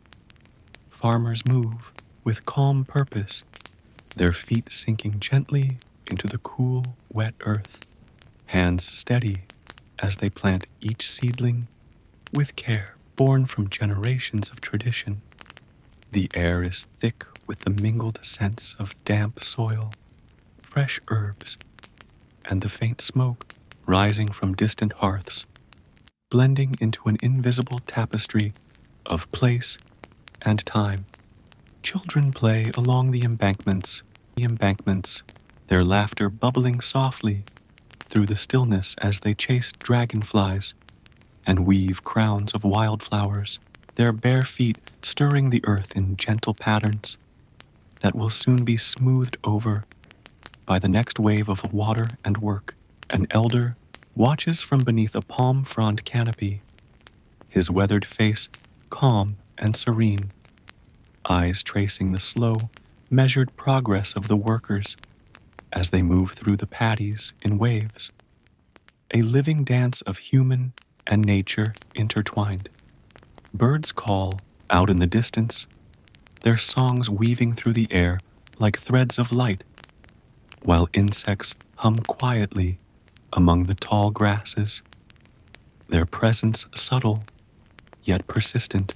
Water buffaloes rest in the shade nearby, their breathing slow and steady, embodying the deep, unspoken connection between the animals and the land they help cultivate. The village hums softly with life, the clatter of cooking utensils, the murmur of conversation, the gentle footsteps of those preparing for the evening ahead. Time stretches and folds here, measured not by clocks, but by the sun's arc and the land's needs, creating a space where patience is cultivated as carefully as the rice itself. You, gentle listener, find yourself enveloped in this scene of calm continuity, your thoughts slowing, your breath deepening, your body relaxing into the steady pulse of the earth beneath you. Let the sounds and scents of this world wash over you like a soothing tide, carrying away tension and worry, inviting you to rest deeply and fully here in the warm embrace of the paddies, surrounded by the quiet strength of growth and tradition. You may drift gently into sleep, cradled by the timeless rhythm of the land, the water, and the sky above. As the gentle hues of early evening wash over the rice paddies of early Vietnam, the landscape transforms into a realm of soft shadows and golden light. where every leaf, every ripple of water, and every distant sound blends into a soothing symphony of calm and continuity. The sun dips low, its light filtering through the canopy of tall palms and tamarind trees, casting elongated silhouettes that stretch lazily across the flooded fields, like the slow brush strokes of an artist painting a serene masterpiece. The rice plants stand resilient and upright, their slender green blades swaying gently in the warm breeze that carries with it the faint scent of jasmine and wet earth. Farmers, weary but content, move with measured grace through the shallow waters, their feet sinking softly into the fertile mud, hands steady as they perform the final touches of planting, ensuring each seedling is nestled securely in the soil beneath the shimmering surface. The rhythmic splash of water accompanies their work, a quiet percussion that harmonizes with the occasional chirp of crickets and the distant calls of birds settling into their nests for the night. Along the embankments, children gather in small clusters, their laughter muted and playful as they weave garlands from wildflowers and chase fluttering butterflies, their bare toes brushing the cool earth, leaving fleeting imprints that the rising water will soon erase. Nearby, elders sit beneath the shade of woven palm fronds, exchanging stories and memories that drift softly on the breeze, their voices low and gentle, woven into the fabric of the evening. Water buffaloes rest peacefully in the cool shadows, their slow breathing and occasional grunt blending seamlessly into the tranquil soundscape of the paddies. The village stirs gently with the preparations for nightfall, soft clinks of pottery, the rustle of woven mats being rolled up, and the flickering glow of lanterns beginning to illuminate doorways and paths. The air is thick with the comforting aromas of simmering rice, roasted fish, and fragrant herbs, promising a humble but satisfying meal to be shared among families gathered together. The sky above deepens into a canvas of indigo and violet, sprinkled with the first stars that twinkle faintly against the darkening horizon, inviting a sense of wonder and peace that permeates the valley. And you, quiet listener, find yourself enveloped in this gentle embrace of twilight, your breath slowing to match the calm rhythm of the world around you, your thoughts softening as you sink deeper into the soothing lullaby of nature's evening song. Let the slow dance of light and shadow, sound and silence guide you into restful surrender, where the worries of the day dissolve like mist, and the promise of peaceful sleep settles over you like the cool night air. Here, in the timeless heart of the paddies, cradled by earth, water, and sky, you may rest fully and deeply, held tenderly by the enduring pulse of life's quiet, steady flow. As the velvety darkness of night deepens and the moon ascends higher into the star-spattered sky, the rice paddies of early Vietnam transform into a landscape of hushed stillness, where every blade of rice and every shimmering pool of water seems suspended in a serene, timeless moment. The soft silver light bathes the fields, casting delicate reflections that ripple gently with the faintest whisper of wind, while the village nearby rests under a blanket of peace, its woven bamboo houses quiet except for the occasional murmur of sleep or the slow breathing of those within. The air is cool and heavy, with a mingled sense of moist earth, crushed leaves and the faint, lingering aroma of cooking fires, long extinguished but still remembered in the warm embrace of stone floors and clay walls. From the shadows of a nearby grove, the subtle rustling of nocturnal creatures blends with the distant hoot of an owl, weaving an intricate soundscape that speaks of life thriving quietly beneath the cover of night.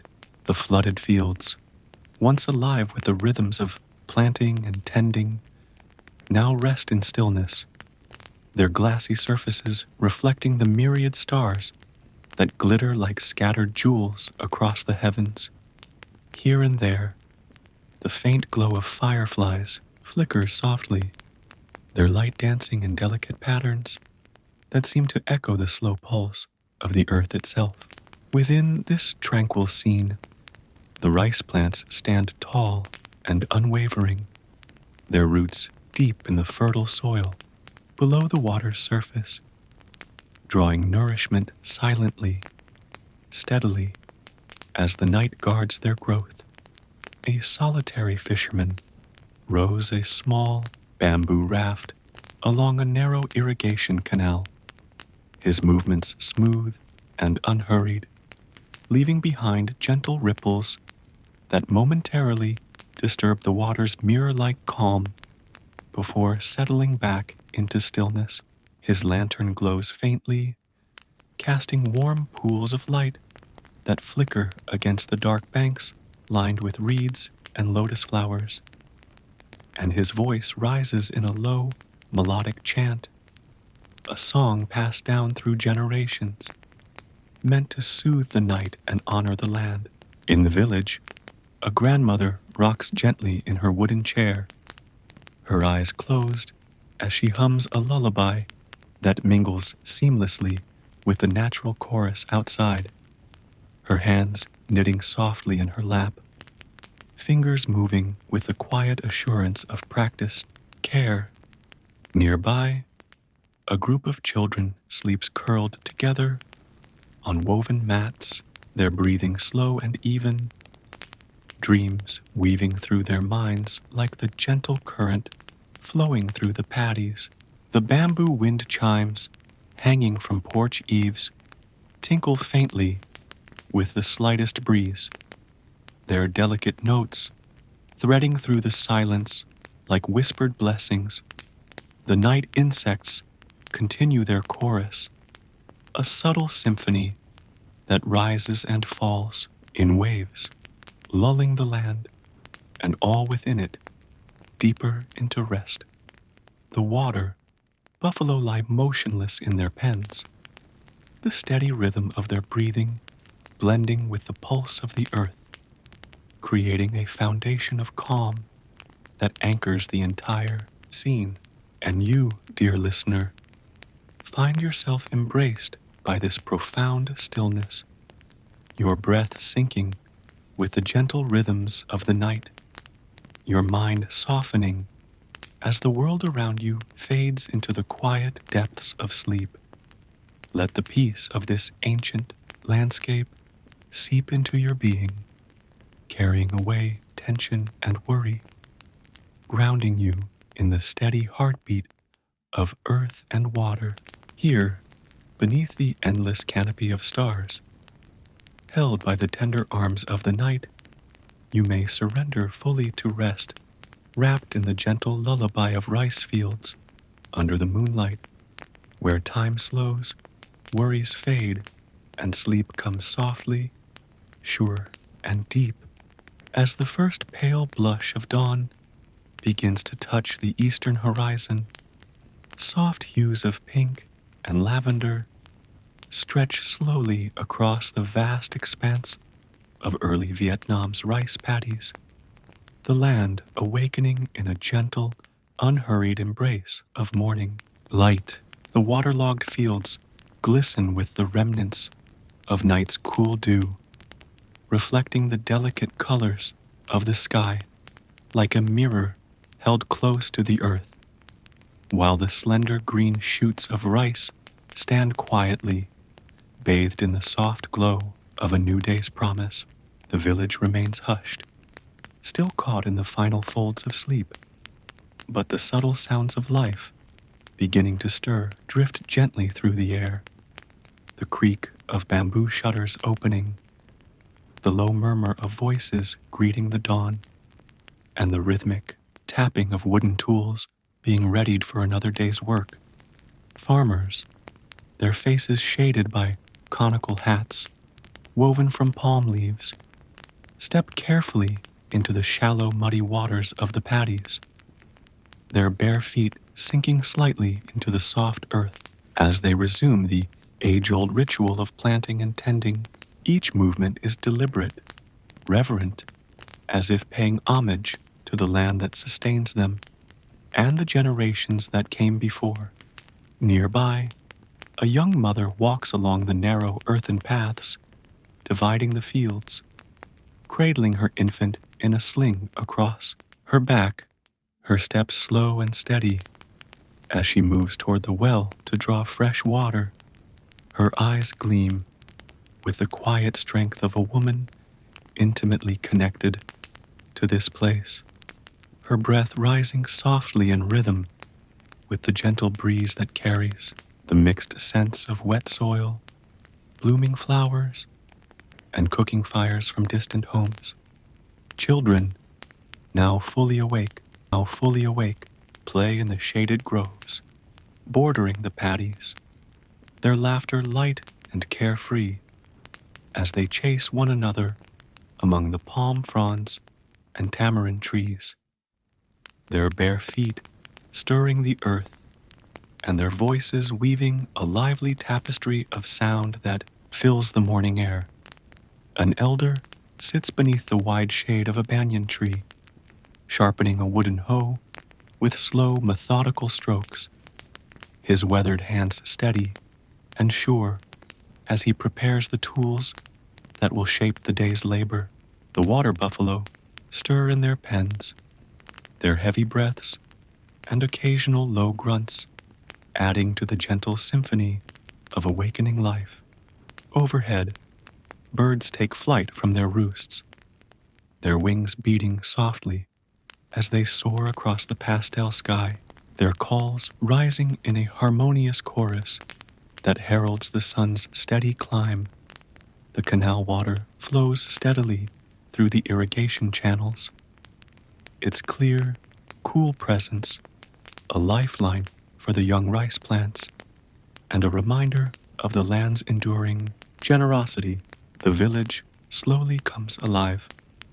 Women hang freshly washed clothes on bamboo lines. The faint clang of cooking pots rings out, and the mingled scents of herbs and spices drift tantalizingly through open windows. Each moment unfolds with calm precision, an unspoken agreement among all living things to honor the slow, patient rhythms that govern this ancient landscape. And you, enveloped in this serene awakening, feel the soft cadence of breath and movement seep into your own body and mind, inviting your thoughts to slow, your muscles to release tension, and your spirit to settle into the peaceful flow of the day. Let the gentle sounds of life stirring around you, water lapping softly against mud, the rustle of leaves in a light breeze, the distant laughter of children become a lullaby that guides you deeper into rest, grounding you in the enduring, soothing pulse of earth, water, and sky. Here, in the heart of the paddies, cradled by tradition and the timeless dance of growth, you are safe to let go, to drift, and to dream, carried gently by the steady, endless rhythm of life unfolding anew. As the morning light spreads wider over the lush rice paddies of early Vietnam, the day unfolds with a quiet grace that speaks of centuries of tradition and patient care.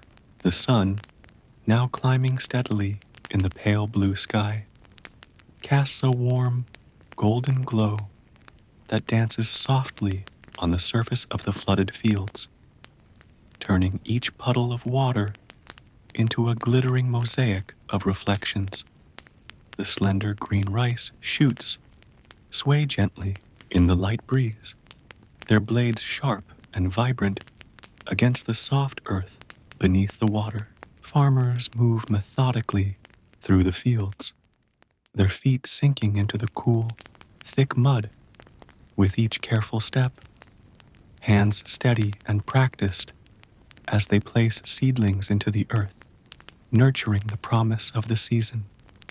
The rhythmic splash of water accompanies their work, blending seamlessly with the distant hum of village life, the chatter of women preparing food, the soft clinking of pottery, and the muted calls of children at play. Near the edge of a canal, a mother carries her infant on her back, wrapped snugly in a woven cloth, her eyes bright with gentle determination as she moves slowly along the path to gather fresh water. Her movements are fluid, a dance taught and perfected over generations, embodying the harmony between human life and the land that sustains it. Nearby, children run barefoot through the shaded groves of coconut and tamarind trees, their laughter ringing like clear bells, filling the air with youthful joy and unrestrained energy. They chase one another between towering trunks and beneath leafy canopies, their shadows flickering like playful spirits on the sunlit earth. An elder sits beneath a broad-leafed tree, sharpening the wooden handle of a hoe with slow, deliberate strokes, his eyes reflecting the wisdom of many seasons spent tending these same fields. The steady breathing of water buffaloes resting in the shade adds a deep, grounding rhythm to the soundscape, their dark forms blending seamlessly with the lush greenery around them. Above, birds wheel and call, their songs rising and falling in a harmonious chorus that celebrates the new day, while dragonflies dart and hover, their iridescent wings catching the sunlight like tiny jewels suspended in air. The air is fragrant with the mingled scents of damp earth, blooming flowers, and the faint aroma of spices wafting from nearby kitchens, all woven together into a sensory tapestry that envelops the village and fields alike. The canal water flows steadily, a lifeline threading through the paddies, its gentle murmur underscoring the steady pulse of growth and life. Each element of the scene moves in quiet coordination, an unspoken agreement between people, plants, and animals to honor the slow, steady rhythms that sustain this ancient landscape. And you, enveloped in this serene tableau, feel the warmth of the sun, the softness of the breeze, and the calm heartbeat of the earth resonate within you. Your breath deepens, your muscles relax, and your mind drifts gently on the soothing currents of sound and light. Let the slow unfolding of the day carry you into a peaceful state of rest where worries fade and the promise of renewal settles like soft dew on your spirit. Here, cradled by the enduring rhythms of nature and tradition, you are free to let go, to breathe, and to sink deeply into the restorative embrace of sleep, carried gently on the timeless flow of earth, water, and sky. As the morning sun rises higher, spreading a warm golden light across the vast rice paddies of early Vietnam, the world unfolds slowly and deliberately, the land and its people moving in a harmonious rhythm shaped by centuries of tradition and the gentle demands of nature. The flooded fields gleam like mirrors, reflecting the sky's clear blue and the soft clouds drifting lazily overhead, while rows of young rice plants stand tall and steady, their vibrant green blades swaying ever so slightly in the light breeze.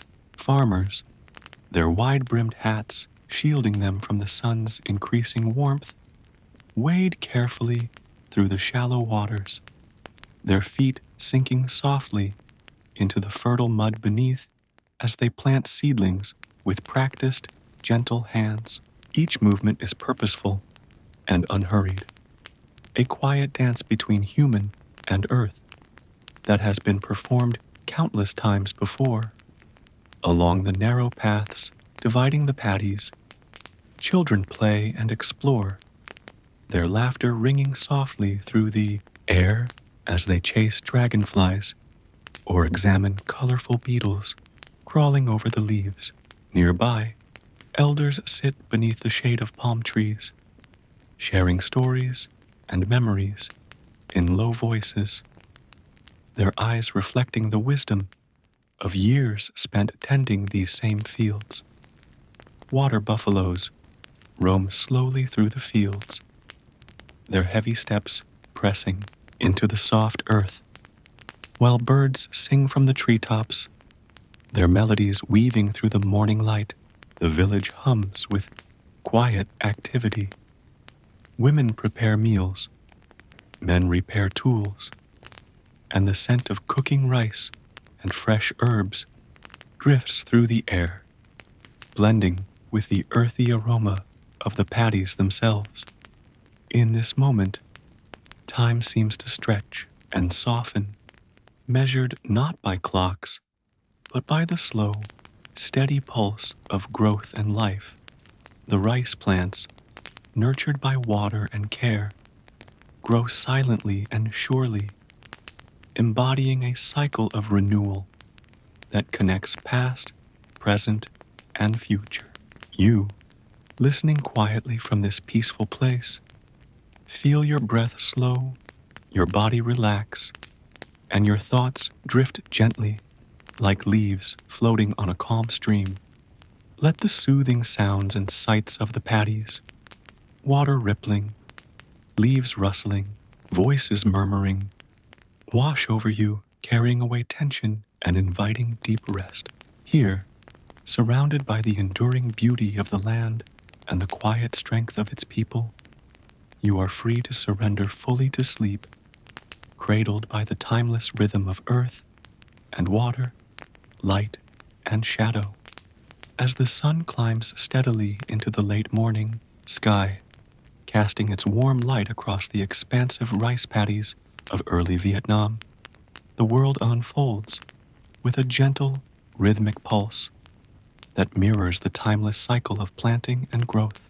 The water-filled fields stretch endlessly, their surfaces shimmering with the reflections of passing clouds, and the vibrant green of young rice shoots standing tall and slender in neat rows.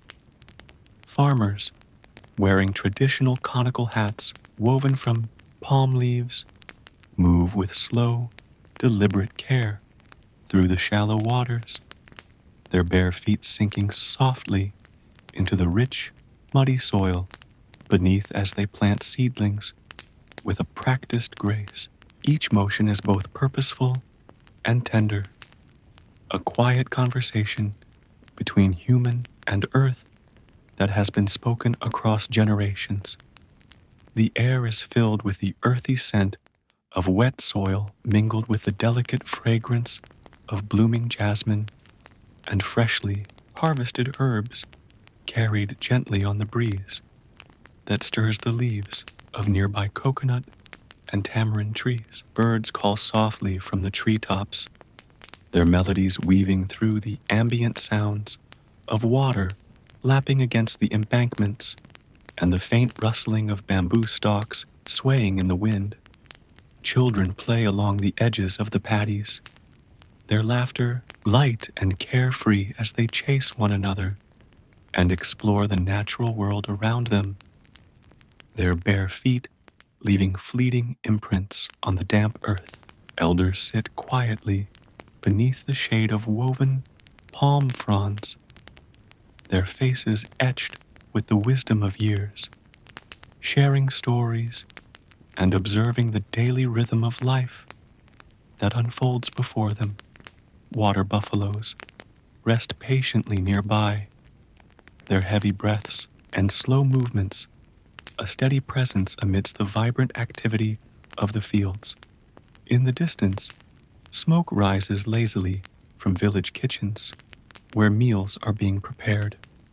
The tantalizing aroma of steamed rice, grilled fish wrapped in banana leaves, and simmering herbs weaving into the air and beckoning workers to pause and nourish themselves. Nourish themselves. The sun's warmth grows steadily, casting soft, golden light that seems to bless the fields and those who tend them, bathing the landscape in hues of amber and emerald. Time moves gently here, measured not by clocks or calendars, but by the cycles of nature and the steady hands of the people committed to their work. The rice plants grow quietly, yet surely, their roots drawing sustenance from the water and soil, a living testament to patience, resilience, and the unbroken connection between land and life. You, nestled in this serene scene, find your breath slowing, your muscles relaxing, your mind drifting gently as you become part of the peaceful rhythm that surrounds you. The sounds of water, wind, and soft voices mingle to create a lullaby that calms the spirit and soothes the heart. Let yourself be carried by this timeless flow, surrendering to rest as fully as the earth surrenders to the nurturing rain. Here, in the embrace of the paddies under the vast sky, you are safe, still, and deeply at peace, ready to drift ever deeper into the gentle arms of sleep, carried softly by the enduring pulse of nature's lullaby. As the early afternoon sun reaches its zenith, casting a warm, golden glow over the endless expanse of rice paddies in early Vietnam, the land breathes in quiet harmony with the hands and hearts that tend it.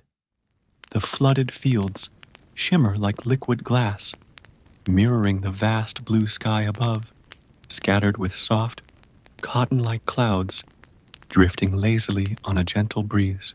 Rows upon rows of young rice plants stand proud and erect, their tender green blades dancing slightly in the warm air, each one a testament to the patient labor and care that has been poured into the earth. Farmers, their wide-brimmed hats woven from palm leaves shielding their faces from the sun's steady rays, move with slow, deliberate grace through the shallow waters, their feet sinking softly into the rich, fertile mud as they carefully plant seedlings with practiced hands.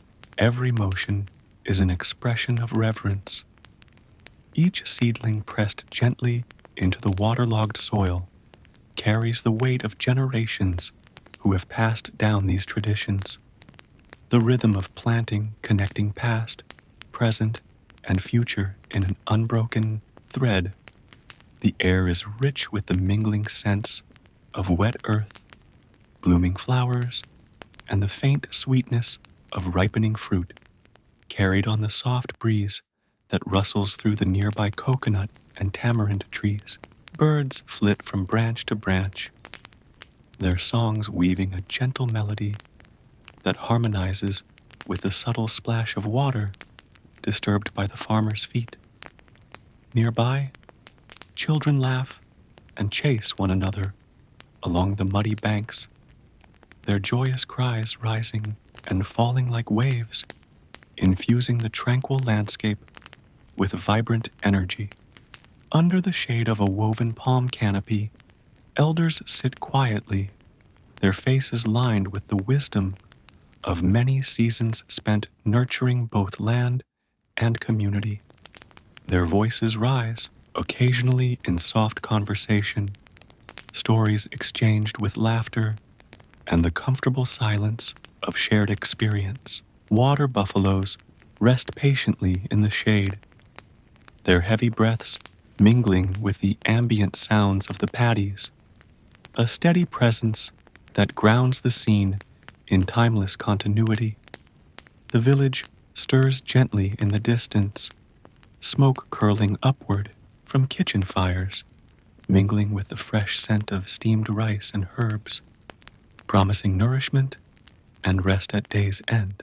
As the sun arcs across the sky, its light shifts subtly, casting soft shadows that dance across the fields, transforming the landscape into a living tapestry of color and movement. Time here is measured not by clocks or calendars, but by the steady rhythm of nature and the enduring commitment of those who work these lands. The rice plants, still young and tender, draw silently from the water and soil the strength they need to grow tall and strong, embodying the resilience and hope that defines life in this place.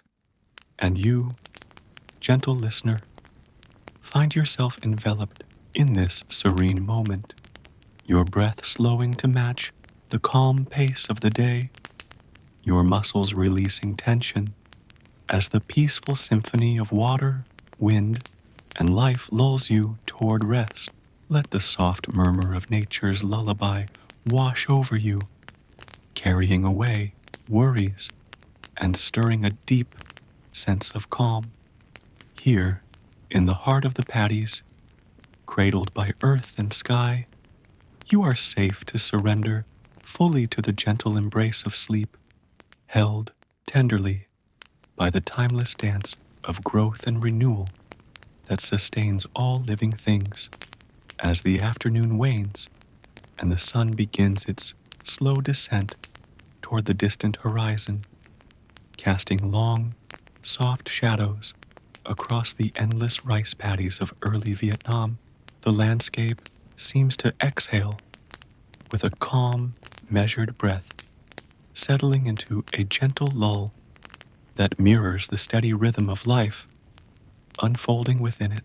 The flooded fields shimmer with the golden light, their surfaces like liquid mirrors, reflecting the vast sky above, now streaked with hues of amber, rose, and lavender as day transitions into evening.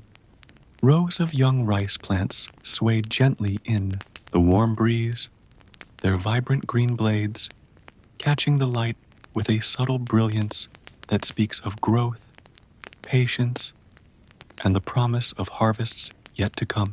Farmers, wearing their traditional conical hats woven from palm leaves, move through the shallow waters with practiced grace, their feet sinking softly into the rich, fertile mud beneath as they perform the final tasks of the day, tidying rows, adjusting irrigation channels, and planting the last seedlings with steady, reverent hands. Each motion is deliberate and unhurried, a dance of dedication and respect passed down through countless generations, woven into the fabric of the land itself. The air is thick with the mingling scents of damp earth, fresh herbs, and the faint smokiness of fires being prepared for evening meals, carried on a breeze that rustles through the coconut and tamarind trees lining the fields. Children laugh softly as they play along the embankments, chasing dragonflies and weaving crowns of the wildflowers. Their carefree joy, a lively counterpoint to the steady work around them. Elders gather beneath the shade of broad-leafed trees, their faces etched with the wisdom of years spent nurturing both family and field, sharing stories that weave history and memory into the present moment.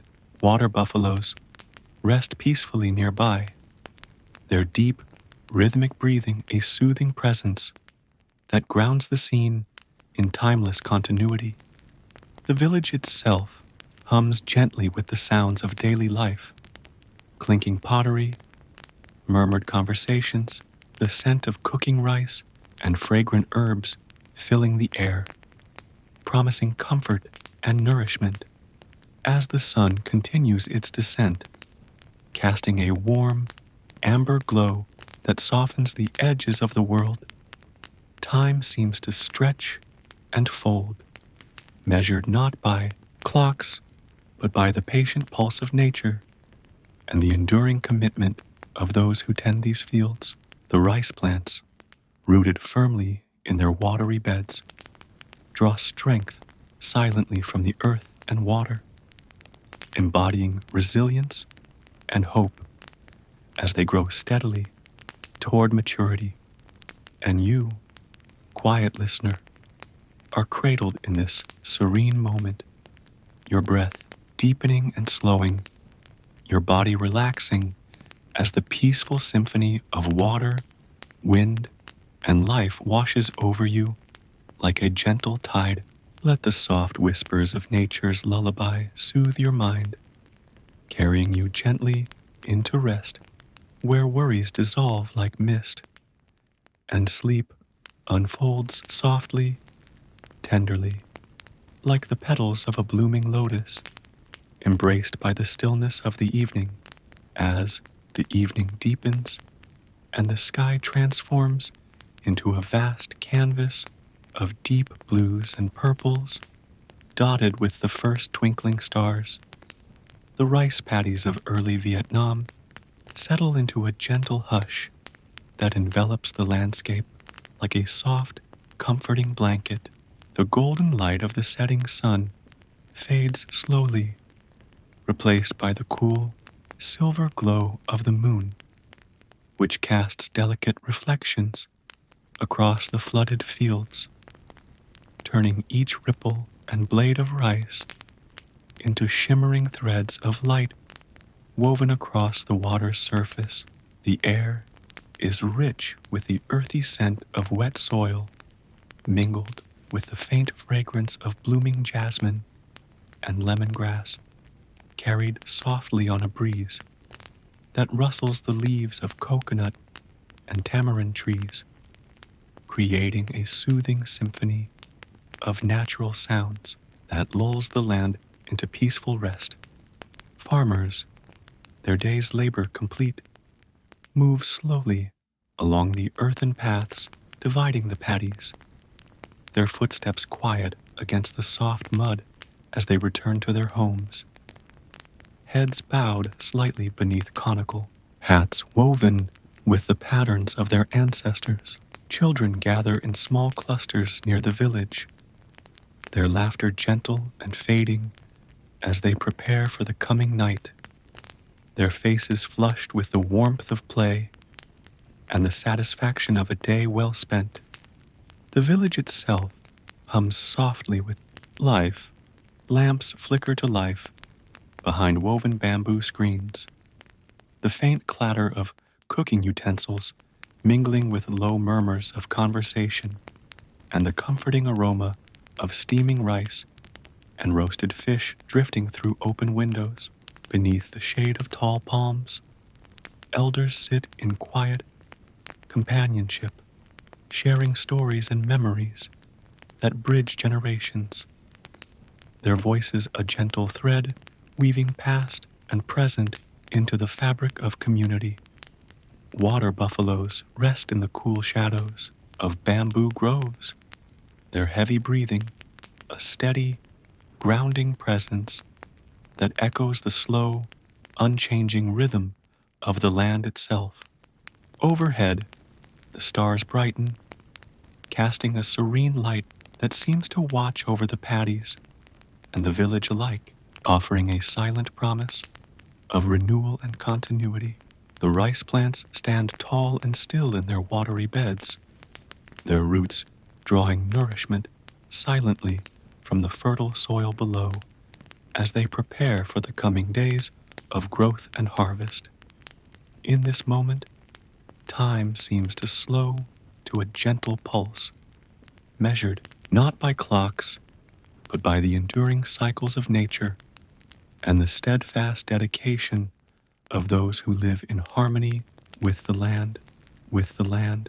And you, quiet listener, find yourself enveloped in this tranquil embrace, your breath deepening and slowing, your body relaxing as the peaceful lullaby of water, wind, and life carries you gently toward rest.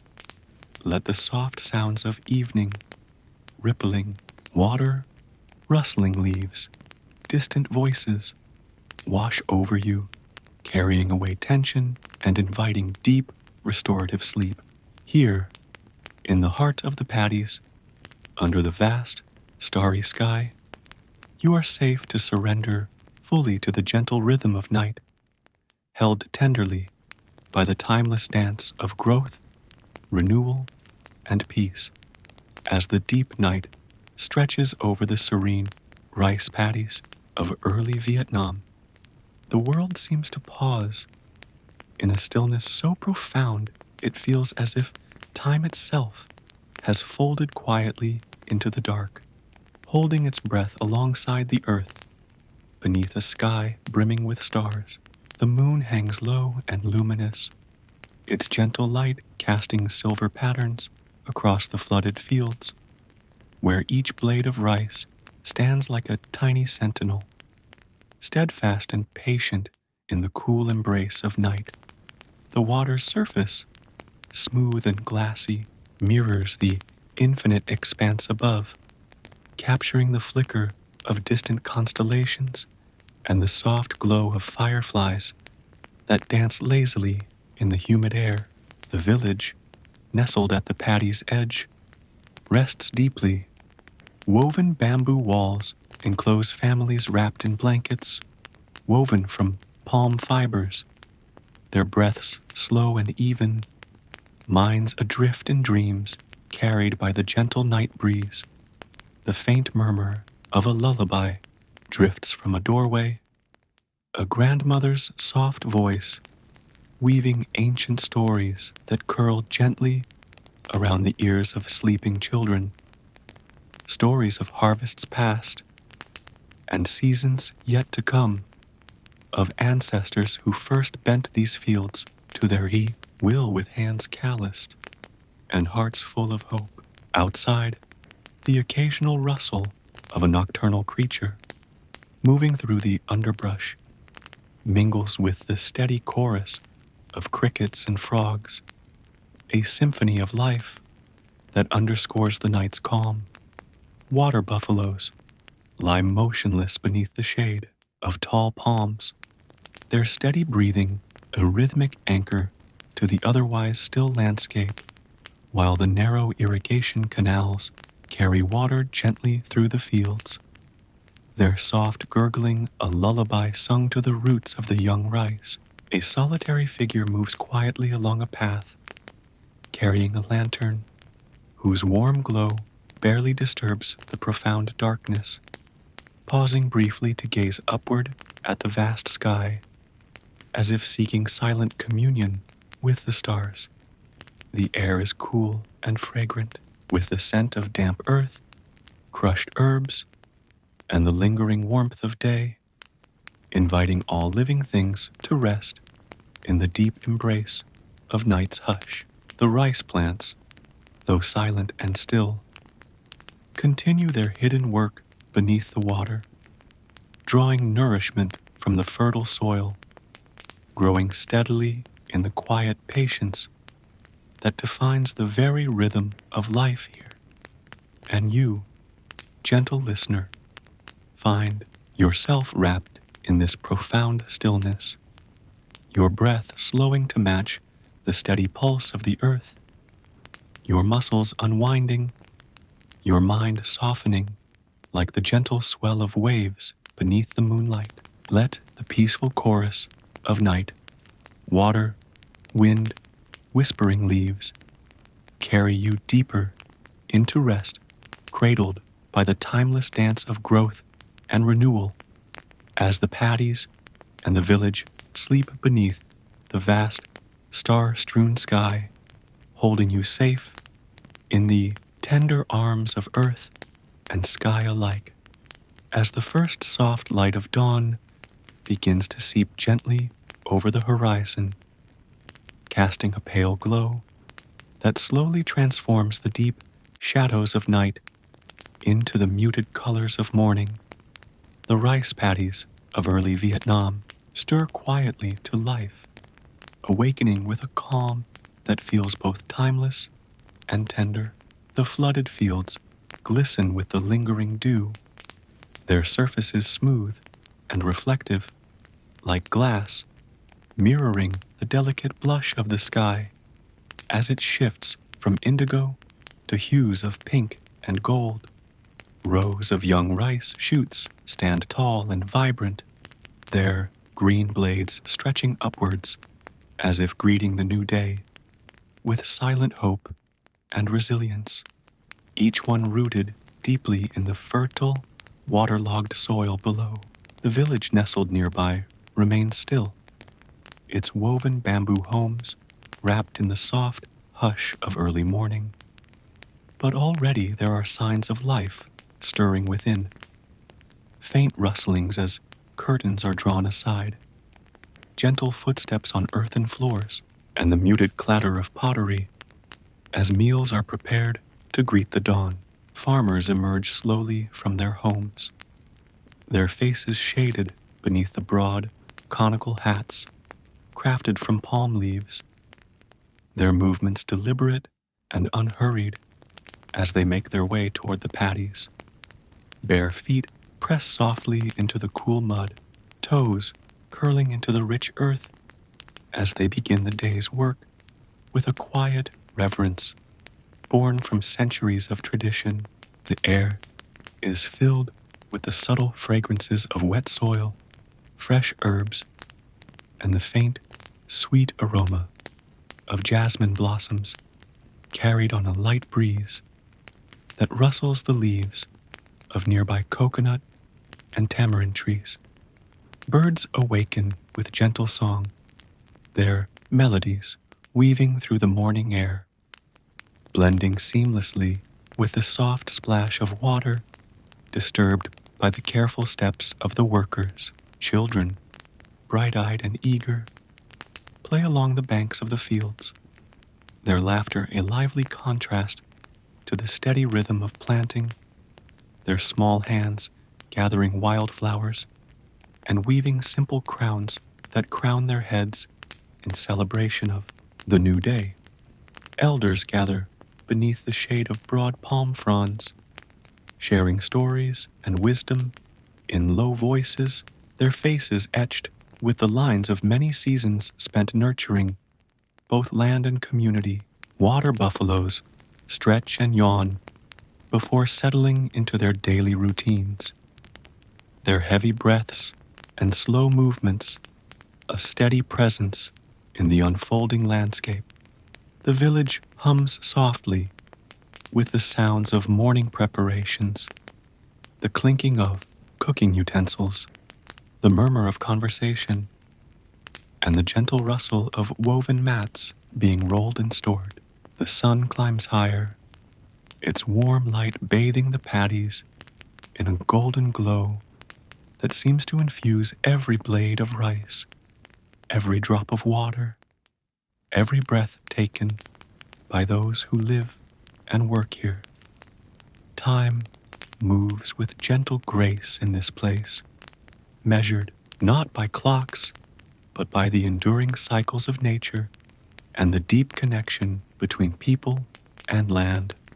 The rice plants grow silently, but surely, drawing nourishment from the earth and water, embodying hope, resilience, and the promise of harvests yet to come. And you, Wrapped in the quiet embrace of this morning scene, feel your breath slow and deepen, your body relax, and your mind drift softly as you become part of the peaceful rhythm that surrounds you.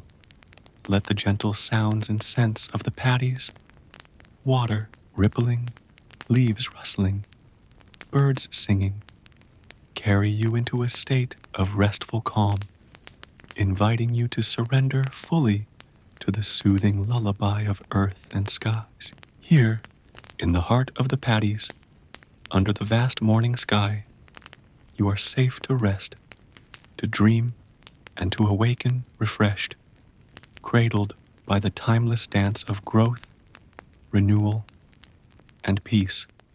As the morning light grows steadily brighter, casting its gentle glow over the verdant rice paddies of early Vietnam, the land awakens in a slow, graceful symphony of movement and stillness that seems both ancient and eternal.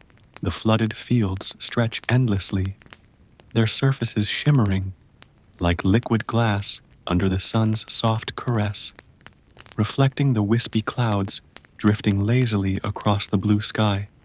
Rows of young rice shoots stand upright, their slender green blades reaching toward the warmth above, each one rooted firmly in the rich, fertile soil beneath the shallow water.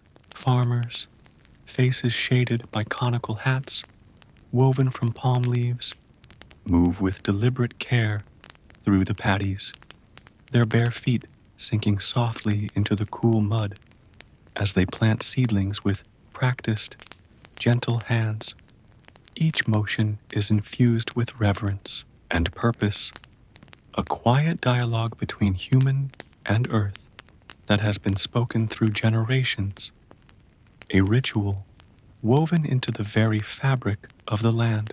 The air is alive with the scents of damp earth, fresh herbs, and blooming flowers, carried on a breeze that rustles the leaves of coconut and tamarind trees, mingling with the distant calls of birds waking to the new day. Children's laughter bubbles up from the banks as they play, chasing dragonflies and weaving garlands from wildflowers, their bare feet leaving fleeting imprints on the soft earth, soon to be washed away by the next irrigation. Nearby, elders sit beneath the shade of a woven palm fronds, their faces weathered but serene, sharing stories and memories that bridge past and present, their voices low and comforting, blending with the natural chorus around them. Water buffaloes stand calmly in the shade, their heavy breaths mingling with the ambient sounds of the paddies, a steady heartbeat anchoring the scene in timeless continuity. The village stirs gently, smoke curling from kitchen fires as meals are prepared, the aroma of steamed rice, roasted fish, and fragrant herbs filling the air and promising comfort. The sun climbs higher, casting long, soft shadows that dance across the landscape, transforming it into a living tapestry of light and color. Time here is measured not by clocks, but by the steady pulse of nature and the unwavering dedication of those who tend the land. The rice plants grow quietly, but surely, drawing strength from water and soil, embodying resilience and hope in every blade.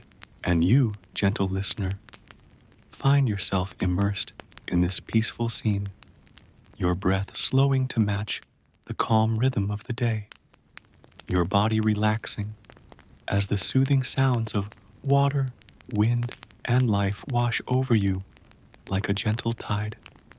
Let yourself be carried by this timeless flow, surrendering to rest as fully as the earth surrenders to the nurturing sun. Here, cradled by the paddies under the vast sky, You are safe, still, and deeply at peace, ready to drift ever deeper into the gentle arms of sleep, carried softly by the enduring lullaby of nature. As the sun begins its slow descent toward the horizon, casting long, golden rays that stretch across the sprawling rice paddies of early Vietnam, the world settles into a tranquil rhythm, a peaceful cadence that carries the land and its people gently toward the close of day. The flooded fields gleam like mirrors kissed by the fading light, their surfaces rippling softly with the touch of a gentle breeze that stirs the delicate green blades of young rice plants standing tall in neat rows. Farmers, their wide-brimmed hats woven from palm leaves, move through the shallow waters with steady grace, their feet sinking softly into the cool, rich mud beneath as they perform the day's final tasks, tidying rows, adjusting irrigation channels, and planting seedlings with care born of generations' wisdom. The air is filled with the mingled scents of damp earth, fresh herbs, and the subtle smokiness of distant fires being stoked in preparation for evening meals carried on. The warm breeze that rustles through coconut and tamarind trees, lining the paddies. Children's laughter rings softly from the embankments, their playful voices weaving a lively melody that balances the steady, quiet work of the farmers. Elders sit beneath the shade of broad leaves, their faces etched with the stories of many seasons, sharing memories and wisdom in gentle conversation that blends seamlessly with the natural sounds around them. Water buffaloes rest calmly in the shade, their slow breathing adding a steady heartbeat to the tranquil scene, while birds glide gracefully overhead, their calls drifting through the air like soft music.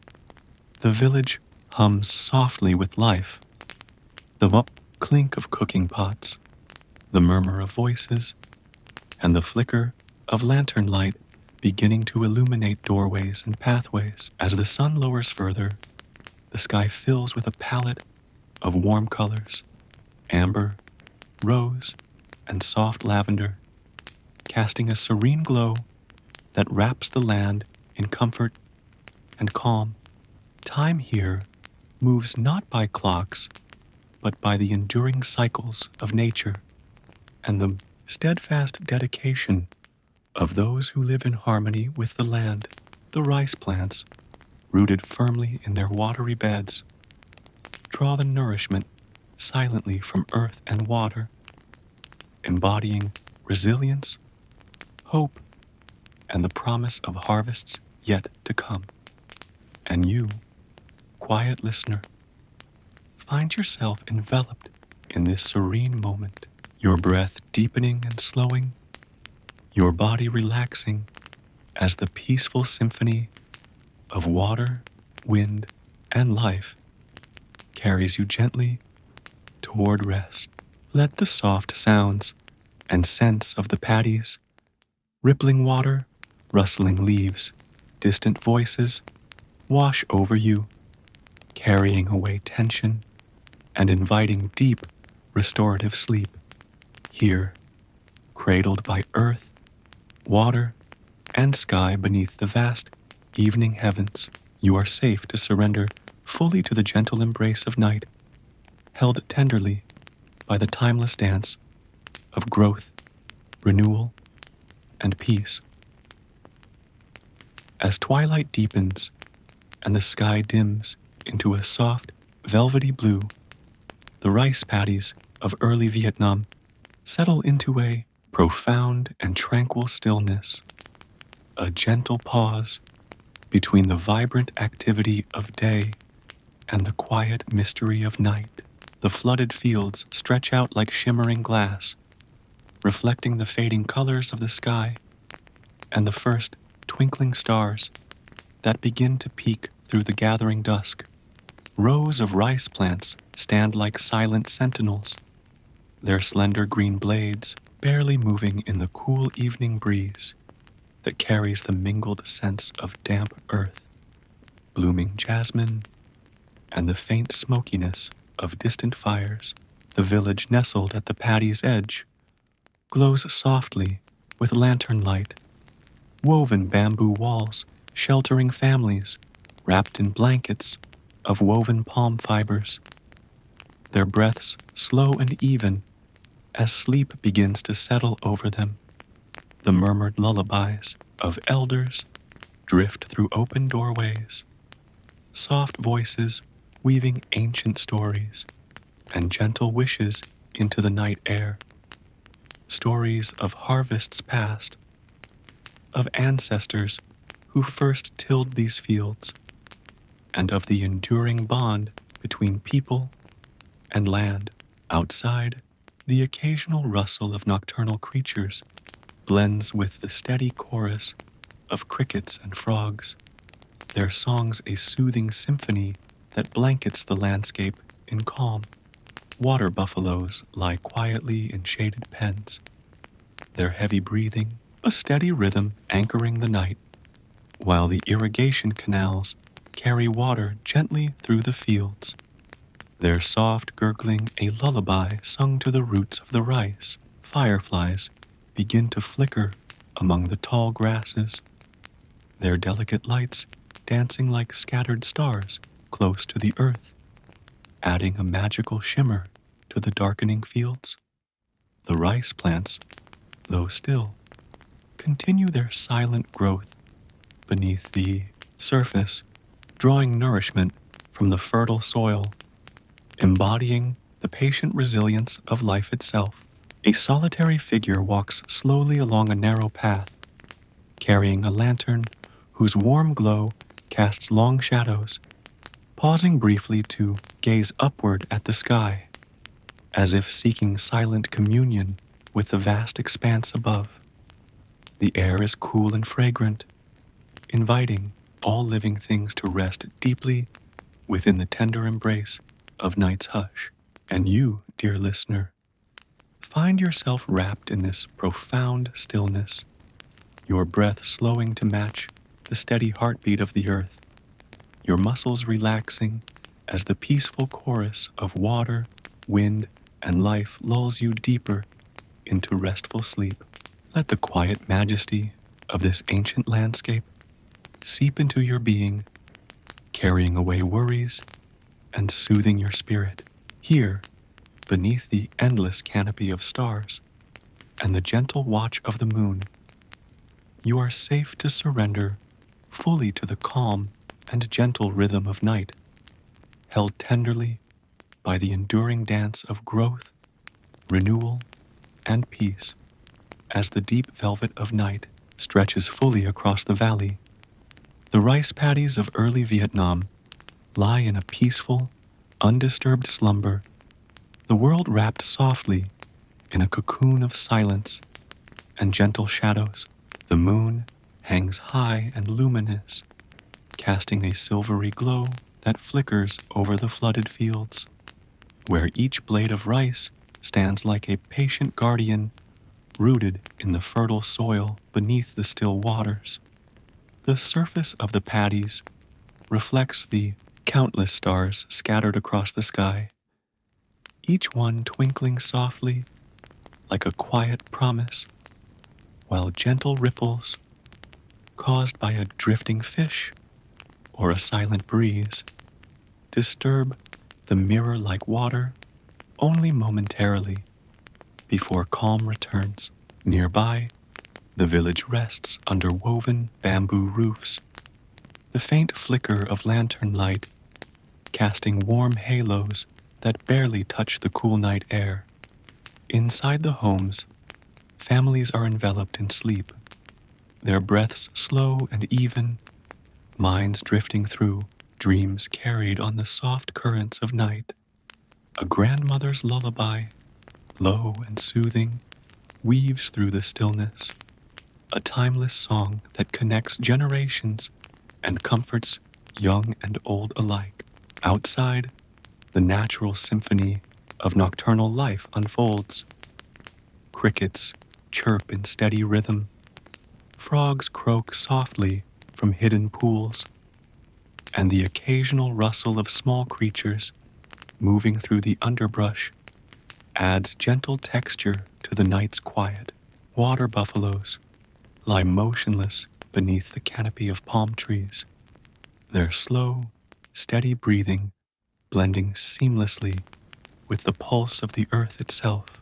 The irrigation canals carry water in silent flow, their gentle gurgles a lullaby sung to the roots of the rice plants, nourishing growth in the dark.